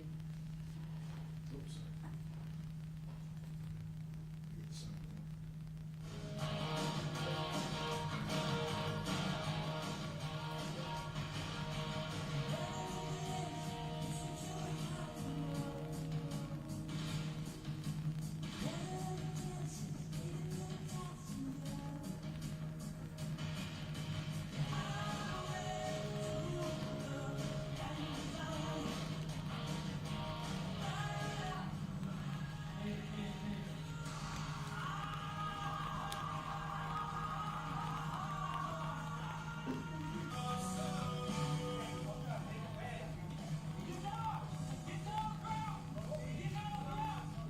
You can pause it here. And, Can I charge it with instrument violence charging agreement? yeah. And for the record, this is defense, or the People's Exhibit 12 at the 53-second mark. And you, Captain Siver, you notice, can you explain, do you know why Yes. Officer Schurr looks like his eyes are Yes, so squinting? typically, when we expose our newer officers to pepper spray, we're out at our outdoor range. And then it prevents our instructors from getting the feedback as well. So we'll spray one side of their face, have them close one eye, and spray one side they elect to uncover. And then we give them a little bit of physical training type, some jumping jacks, push-ups to get their breathing up, because some guys will hold their breath, or some folks will hold their breath, try to game it. And then we make them perform some simple strikes, kicks, punches, those kind of things on the training dummies, just to demonstrate, to fight through the effects. And like I said, some of our folks really can't. Some people, like you can see, Officer Schurr is doing his best to get through that, and he's got some involuntary closure of his other eye. So he's experiencing full value, it appears. And when you, I guess, expose them, depending on their reaction, are officers required to use OC spray if they have a bad reaction to it? In the field, you mean, or? Yes. No, they're not required. And you also mentioned that you had been drive stunned in the past. Have you also been pepper sprayed? Yes, Would you say that the drive stun is the equivalent of pepper spray? I would not. Why not? The drive stun's, you've heard the concepts of pain compliance with some of these techniques, the kicks and punches and some of these techniques. The goal is to inflict some kind of a pain to gain compliance. And I relate the drive stun is the most intense pain compliance option, device, tool that I've ever felt. So pepper spray is nowhere near. It's uncomfortable and it takes longer to decontaminate and has some longer effects, but the drive stun is much worse. And have you ever trained officers to spray pepper spray, or how do you train them to use the pepper spray when they're using it on someone else? When we set up scenarios specifically where we want to try to elicit a pepper spray response, typically it's at a, where somebody's not obeying verbal commands, they're seated, you have some distance, because like I said, you'll get some residual splashback, if you will, you'll get some pepper spray back at you. So if I'm in close proximity to somebody, I pepper spray them, I'm gonna get the full effect as whatever that person's getting, and anybody else around. So it's really designed in its best application to be a distance type tool. Do you ever train officers to spray it towards themselves? No, Why not? because they'll most likely be, suffer the effects of it. And what would be the harm, I guess, what is the risk? I associated mean, with you that? could see in that training video, the graduation video from Officer's class, he took one side of the spray, he's got one eye closed, and he's still suffering effects in both eyes. So without being able to shield one of my eyes, there's a chance I can get at both my eyes and then have double the effect of it. The other issue is the design of the device. Can I show mine, I guess, for the jury? Not spray it, but just to show you the canisters that we carry and have carried for years, has a thumb device in it, so it would be very awkward and odd to try to get my thumb in and point it back at me, right? So we instruct to use your thumb to spray it, not your finger. So that would be the other preclusion of pointing it back at me. Okay. And where is the pepper spray located on your duty belt? In front of whatever dominant side you have, whatever hand you write with. I'm a right-handed person, so I have it on my right hand in front of my gun. And is that where, do you know if that's where, or do all officers carry their pepper spray there? The vast majority do. Okay. Whatever their strong or dominant side is. Okay. And are there any issues with trying to use the pepper spray if you're at the optimal distance? Is it effective on everyone? No. I think I mentioned earlier, historically, people that are intoxicated or under the influence of narcotics, a lot of mental health type crisis, people that are affected by that, it has very little effect or no effect. There's also some outside the kind of norm folks that just don't have any effect to it, whether they're stone sober or not. And in your experience, does it typically work to, on certain people who may be intoxicated? With limited success in my operational use, I guess. Okay. Mr. Becker, if you wouldn't mind playing the rest, I don't think.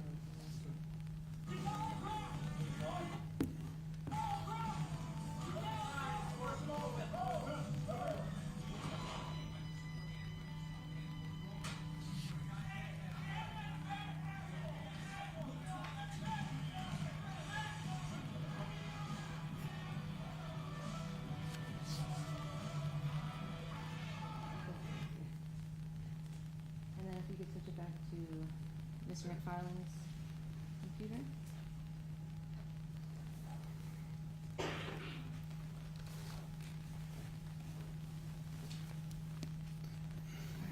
Alright. And when you were talking about the drive stun,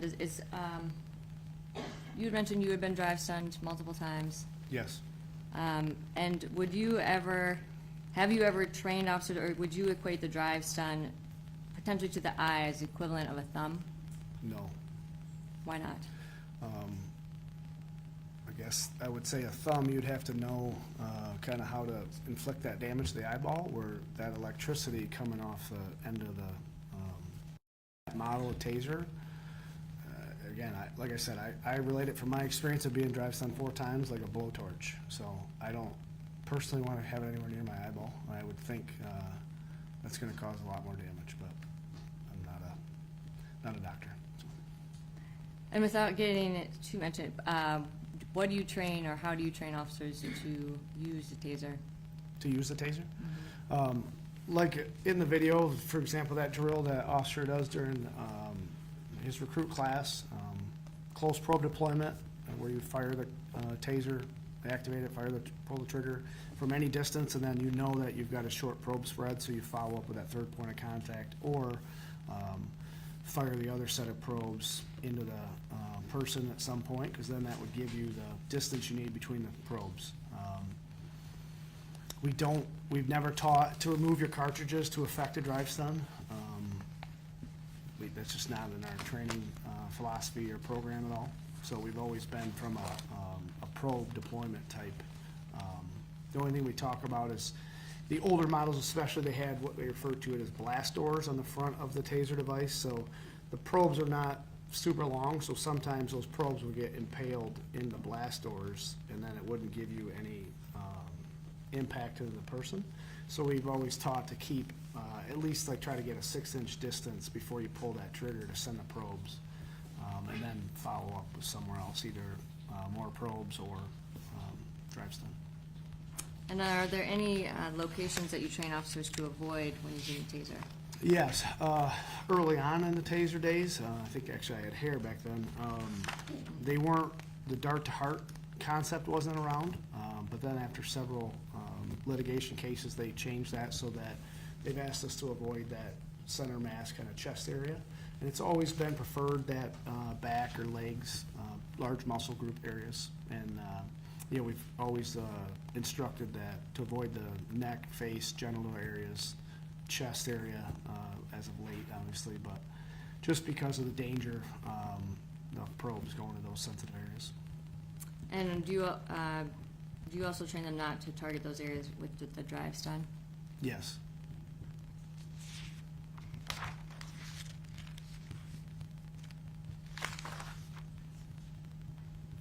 And regarding how you train, kind of going back now to some of the use of force training and some of the policies, what standards in Michigan govern how police officers use force?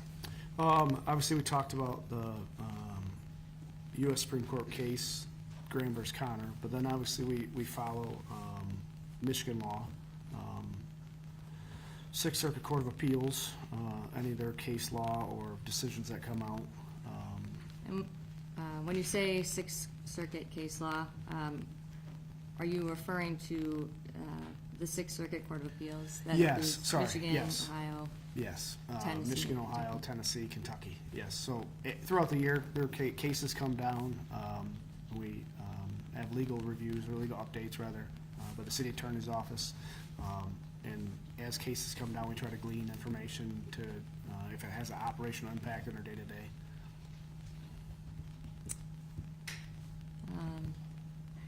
And in Grand Rapids, GRPD use of force policy and all of the policies implemented, is GRPD required to follow Michigan law? And Yes. what other, and you mentioned, I think, that Graham versus Connor is also incorporated throughout the policy, is that correct? Yes.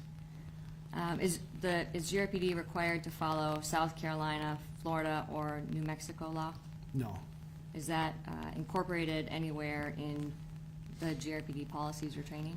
No, the only thing I would say to that is, as instances around the country pop up or happen, we constantly are trying to glean information off that, trends, concerns, those kind of things. But no, not for policies or state law. And why is that? Why do you? Just to try to learn, and because as we sit here right now, men and women are out answering 911 calls, doing the daily duties of police work. So it's imperative that we stay up on it and try to identify training needs or concerns or things that we're seeing as trends happen across the country. And yesterday we heard from some of the prosecution's experts, and I think there was some mention of consent decrees that were entered, I believe from New Mexico. Is the Grand Rapids Police Department trained on or required to follow any consent decrees from other states? No. And is GRPD required to, or do they implement the International Chiefs of Police policy guidance into their policy? No, I'm actually a member of the ICP, and I follow their publications, but no. And it, some of the references to their policy, it was referenced as a policy guidance. Does that mean that GRPD is required to implement those policies? No.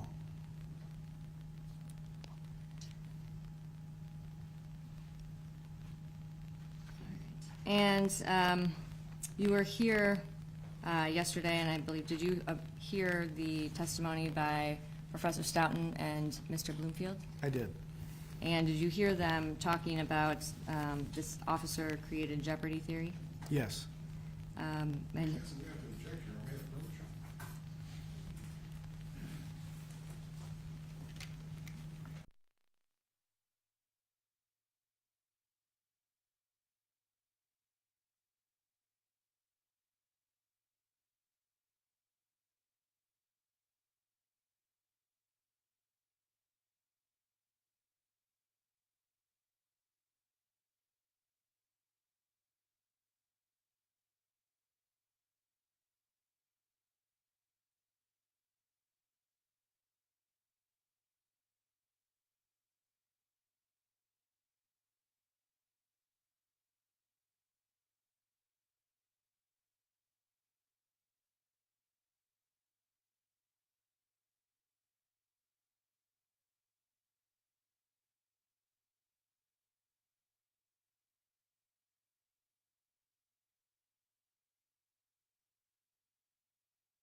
Okay, I withdraw my last question. Based on some of the generally accepted police practice that you heard Professor Stoughton and Mr. Bloomfield testify about yesterday, are those all consistent with what GRPD trains their officers to do? Could you rephrase that? Sorry. That seems like a broad, in what? Police practices, I guess. During the testimony from Professor Stoughton and Mr. Bloomfield, there were some tactical suggestions that they talked about regarding foot chases.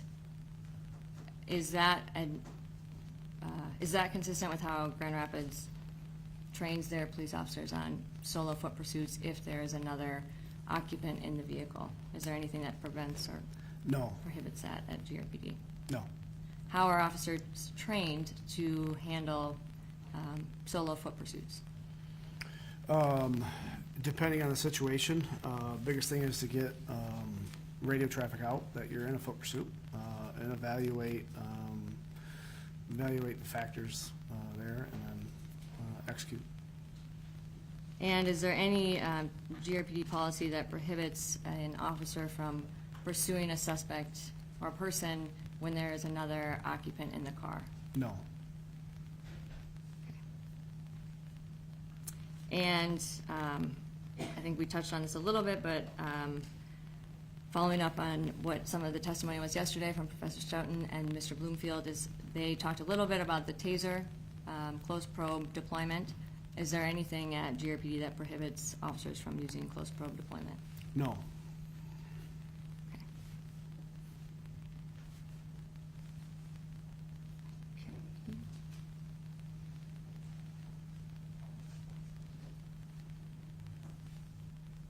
And sorry,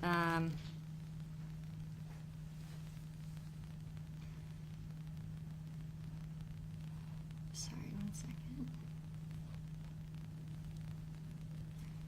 Could you explain to the jury how GRPD officers are trained to assess actions by arrestees?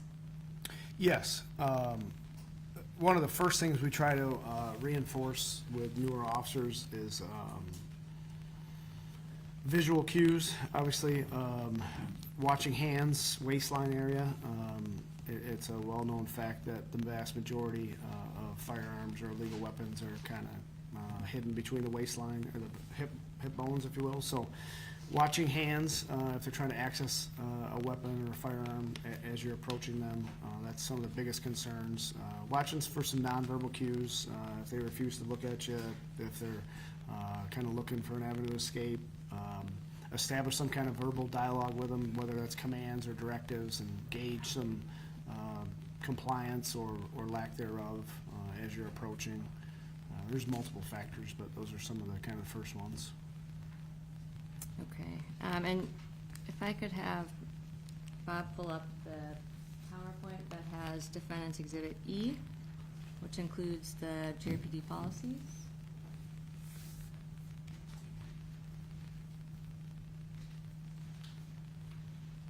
Thank you.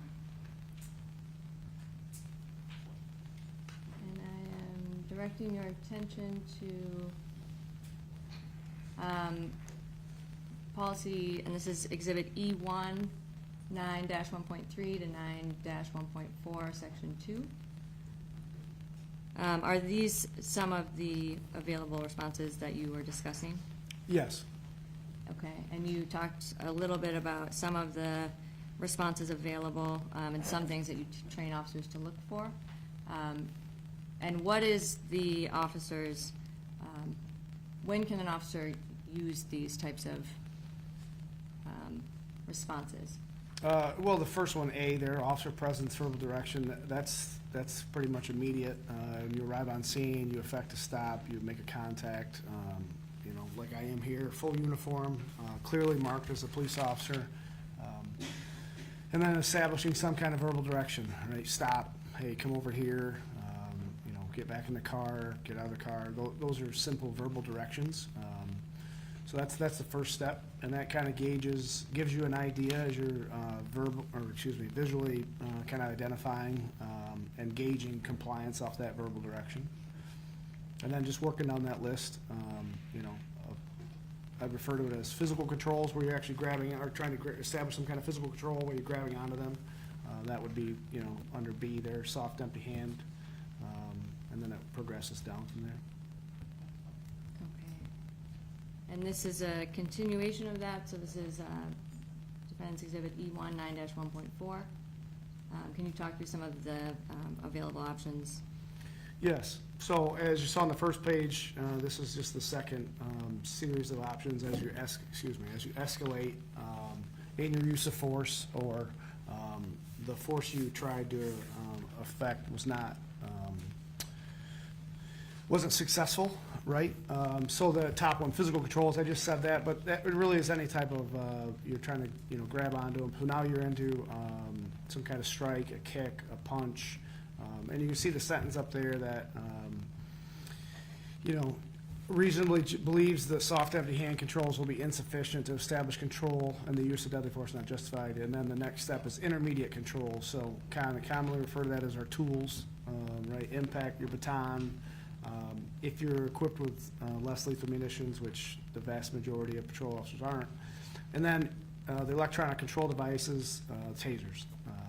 So again, it has that language in there where you could move to that level, intermediate control before, after you can establish that lower levels of force have been ineffective, or you reasonably believe. So going back to that, to totality of the circumstances or the factors, right? Size is a huge one, right? So if I'm an officer that's 5 foot, 100 pounds, and the subject I'm dealing with is 6'4" and 280, we don't expect them to go hands-on with them. They could escalate to a taser device maybe right away, as opposed to, a bigger officer may have to actually physically go hands-on with them, if that makes sense. Yes, I'm sorry, I jumped out of order here a little bit. I'm now showing what's Exhibit E1, Section 9-1.2, and it says number 7, 8, 9, and 10. So can you explain a little bit about what the officer's responses, what they're responding to? Yeah, so that just kind of clarifies what we expect of our people, right? To gain control of a subject, they're trying to either take into arrest or detain for an investigation, or just general public safety. So that just defines what a response is. And then again, we go back to the reaction time. It's barely understood that it takes some time. Your brain's going to initiate an activity, but it isn't an immediate, right? It takes some time to actually initiate that activity or that response you want to do. And it just goes in there. And then at the bottom, a duty to intervene. That's clearly in our policy that we have a duty to stop another officer from unreasonable force or excessive force.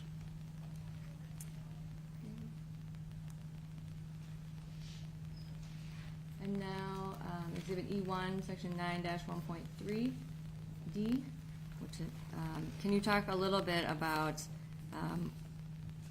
what the officer's use of force is generally based on? Yes. So that language in there is just kind of a guideline. We ask our people, our men and women, to explain what that looks like. So inactive resistance, you can see in the parentheses there, clenching a fist, blank stare, looking for an avenue of escape. Those are what you could see and understand. The inactive resistance just gives it kind of a rough phrase there. And then you work down the passive resistance. That's kind of commonly referred to as like a protest or dead weight, right? Stand up, no, is dead weight. So they're not actively resisting, they're passively resisting. They won't react to verbal commands. And then it progresses down to active resisting, where you're actually physically trying to block an officer from grabbing onto you. You're pulling away. And then active aggression and assault, you're striking them, you're wrestling with them, or tussling. That seems to be a common phrase. Grabbing onto the officer, grabbing their equipment, and then a deadly force assault at the bottom. And we already talked about the officer's available responses in 9-1.3 and 9-1.4. But just to clarify, so the level of control used by the officers, is that typically based on what the person's actions are. Yes, with the caveat, I think I said it in a couple of them, that we don't have to progress through each one to jump to another one, or we don't have to wait to be punched to do, ABC kind of thing, or I don't have to wait to be shot to use deadly force, so it's all based upon, again, that objective, reasonable standard. What would a similarly trained officer in a similar situation, how would they react? So it just spells out in our policy those actions and the options the officers have. And how do you train officers to account for or incorporate the decision-making options when they're in a situation, a use of force? Yeah, we really focus on that reasonableness. There's more than one way to do it. It doesn't have to be perfectly right, it has to be reasonable with that information they had in that time-constricted decision-making process, recognizing that decisions take time to actually initiate. So you see it commonly where maybe the subject's facing me, and then as I initiate that action, they're faced away from me, so it looks like I hit them in the back or punch them in the back, but as I initiated that activity, they're facing me. So that's kind of the reaction time. We understand that. And what are some of the challenges that officers might face to make slow or analytical decisions during use of force incidents? Like we've talked about here, the reaction time, right? They're usually reactive in nature. When you don't have full, complete information, you're going off of your training and experience or reasonable decisions at that point, or what you can kind of, those factors, the totality of the circumstances. So if a subject's acting like they're armed, they're doing what we'd refer to as security taps, where they subconsciously tap their waistline where a weapon might be secreted, that's a reasonable response for me to key in on that and think that they're armed, right? Or they blade away, where they move their body position away from me, like as you're standing at me, if I put my right hip or right side to you, I've bladed away from you to conceal my weapon. So those are clues or cues that we try to train our folks in, and we expose them to in scenarios to pick up on that, to start that decision-making process. And then we recognize that we try to give them some kind of parameters, and they operate in those parameters, and we constantly coach and train and mentor.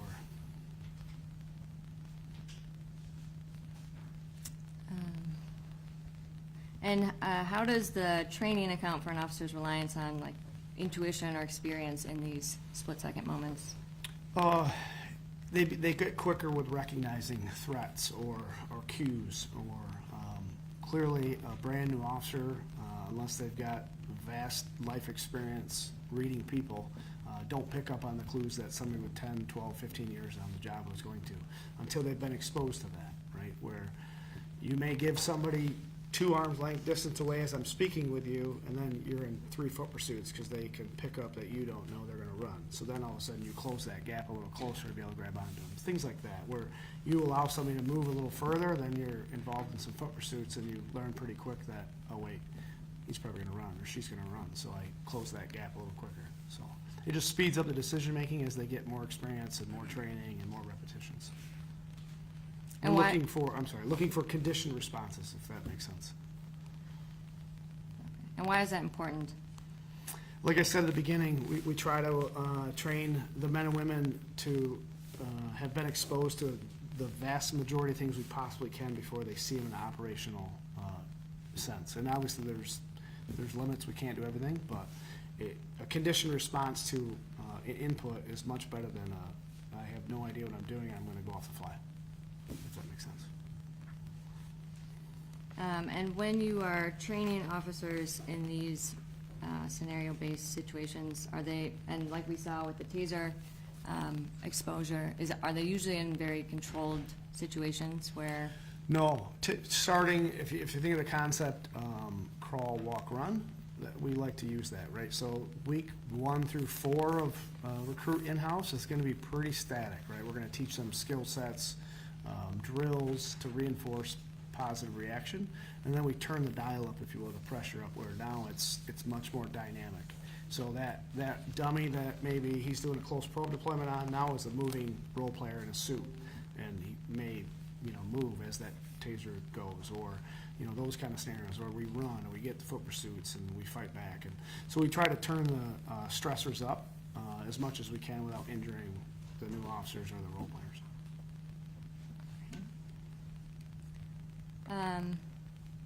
And as part of the training, I guess, just finishing up some of the policy stuff.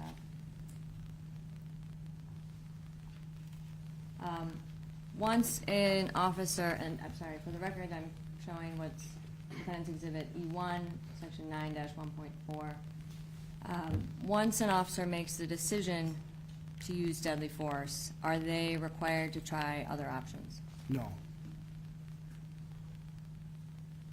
Why not? If the situation, that officer has deemed that situation has resulted in they're gonna elect to use deadly force, they need to stop that threat in an immediate sense. So lower levels of force have a very less likelihood of becoming successful, especially if you've escalated through multiple options of force, and now you're at a deadly force encounter. Like we've talked about, the time constricted decision-making, exhaustion, various factors are gonna have a impact in that. So deadly force, there's not time to go back to other options. And are there some instances where it would be reasonable for an officer to go directly to deadly force without having to try Yes. any of the lower options? Yes. Can you give an example of when that might be? Yeah, for example, I try to stop somebody here right outside the courthouse on Ottawa, somebody walking on the street. As I go to make contact with them, hey, stop for a second, they spin and they produce a firearm. I don't have to try to use empty hand tactics or anything else. I can immediately pull my firearm and defend myself.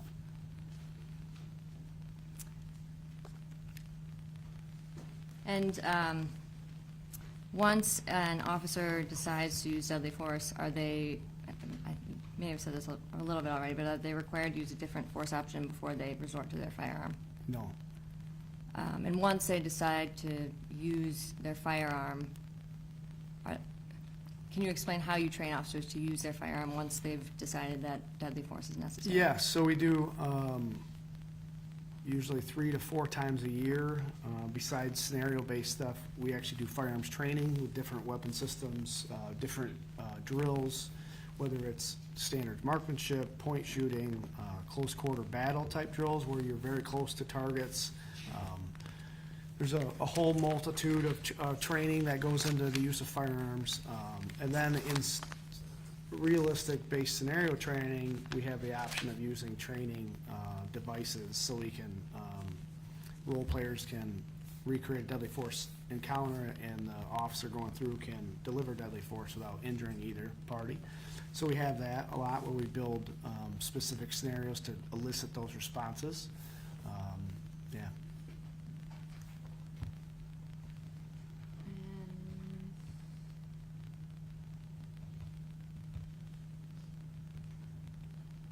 I'm showing you what is marked as Defendant's Exhibit E2, and this is the firearms procedure 9-2.2. Can you explain when an officer may draw or display their firearm? Yeah, it clearly says right there, fear for their safety of the officer, safety of others. So, easy example of that is frequently we have break-ins around the city where a broken window in a business at 2 a.m., the officers are authorized to pull their firearms as they clear that structure or begin to clear that structure. And once officers decide to use deadly force, now I'm showing Defendant's Exhibit, this is still E2 9-2.1. When can an officer discharge their firearm? So it starts with a reasonable threat of death or serious bodily injury to yourself, another citizen, or another officer, and then to present the escape of a inherently violent fleeing felony crime, and the probable cause to believe that that subject poses a reasonable threat to others or officers. And when you are training them on how to use the firearm, where do you train them to? Yeah, so kind of a misconception, unfortunately, is shoot to wound. We train to stop the threat, and we teach to shoot center mass because that's the largest target area that people have. So upper chest, upper back, those areas. We don't train to shoot limbs or shoot the gun into somebody's hand because the likelihood of success is not very high. So that, in its easiest explanation, is the preferred target areas for. But like I said, some of the drills, it's point shooting, if you will, where you're drawing your firearm under stress and you're firing rounds at a target. So you're not actively aiming your firearm, if that makes sense. You're not, looking through your sights, developing a sight picture, taking your time. It's under duress, under stress, and you're just trying to get a response out right away. And I think you mentioned close quarter battle. Yeah, so it's a term, sorry, monikers and acronyms, but all that means is that threat is probably within arm's reach of me. So my arms are almost 3 feet long, probably. So that arm distance away from me, it's a very close-up threat. I don't have time, right, to create distance or put something between us. I've got to immediately defend myself or another. So we've taught, gone through this for years now, of draw your firearm, and obviously I can't extend it because I'm going to be presenting that to them. So I'm going to keep that firearm close to me and point shoot. And with the cycle of our handguns, the chance, so not that this is a firearms lesson, but we have a semi-automatic handgun. So as I pull that trigger, there's a top part of the slide that will cycle and come back. If I'm too close to my clothing, and we're in Michigan, so we're in heavy clothing 8 months of the year, I feel like, I've got to keep that slide away from me. So we teach to put the bottom of that firearm, the magazine that the rounds or the bullets are in, against our rib cage and shoot from here. So it gives me a little standoff distance, and it also prevents a malfunction of my firearm, if that makes sense. So that's a standard kind of close quarter battle drill we do, or a close quarter combat drill we do at the range. And that's a very static in the sense of I'm standing in front of a paper target and I'm doing that. Due to safety and concerns for injury to my role players and instructors and cops, I can't really recreate those drills very well in training. There's some products out there that you kind of use, but doesn't give you the same feel. So it's really hard to replicate that in a dynamic training scenario, if that makes sense. And you mentioned something, I think, that it would be ineffective or something in certain circumstances. Can you explain what you mean by that? I'm sorry, one more time? Did you say something about it being ineffective at certain, using it in a certain manner when you're doing that?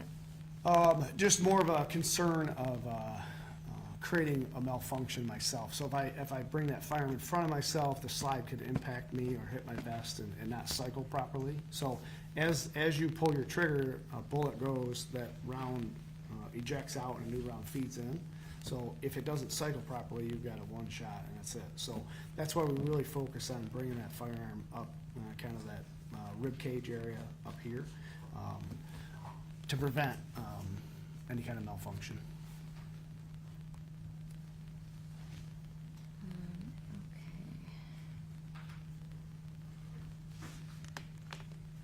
I think we've gone through all of these.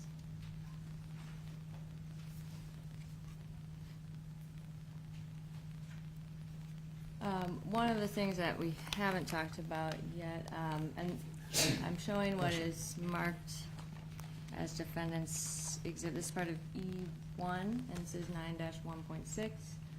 And this is also talking about the authorized use of force. Can you tell us a little bit about the verbal directives that are mentioned? What are, in number E4? Can you explain what that is? Yeah, I'm sorry. So yeah, whenever reasonably possible, officers shall provide verbal directives before deadly force is used. And I like to tell our newer officers, that's, for example, you're in a traffic stop, you've got multiple people in the car, and you see somebody reaching for a firearm. That's a proper time to tell them, don't reach that firearm, I'm gonna shoot you, right? A directive could be stop, drop it. It's a direction, not necessarily a warning.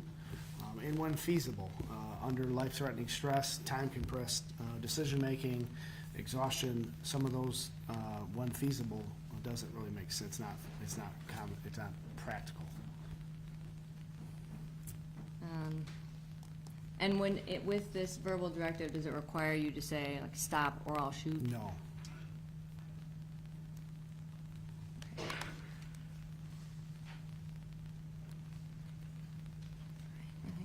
think that's all the policy stuff that I have for you for now.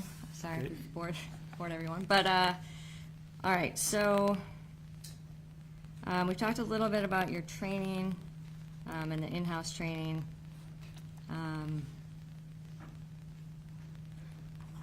When you've talked a lot about kind of how you train officers to be prepared for the use of force encounters in the real world through the scenario-based and the field training.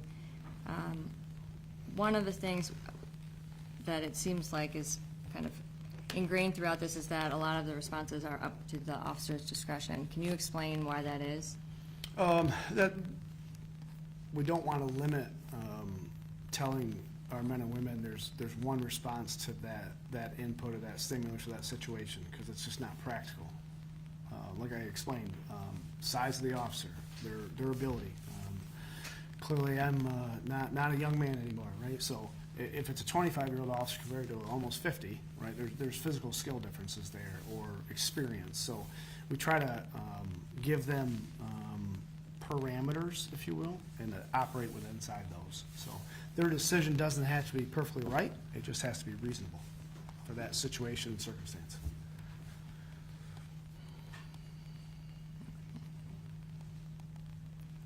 And if one officer would do something one way, but another officer might do it a different way, does that make it unreasonable? No. Why not?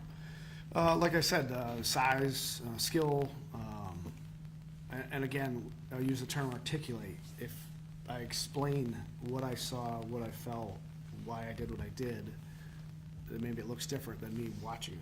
Right? Like you can't be in somebody's mind to know what they saw, what they thought, what they experienced. You know, videos give you a perspective, but not living through the moment.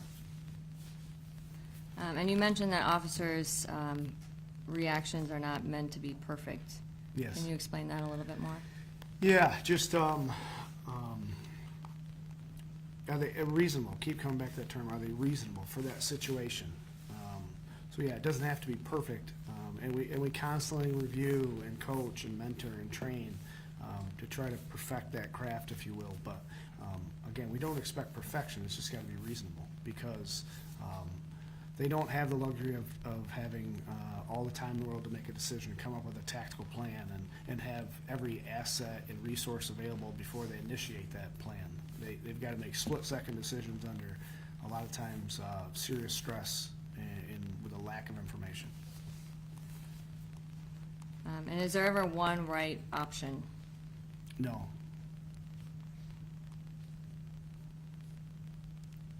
I think you've explained, but why not?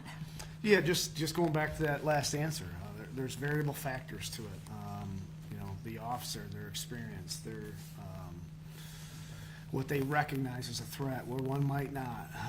Though there's just a multitude of factors, and that's why we don't bracket people down into one way, one track, because it's not practical. Okay.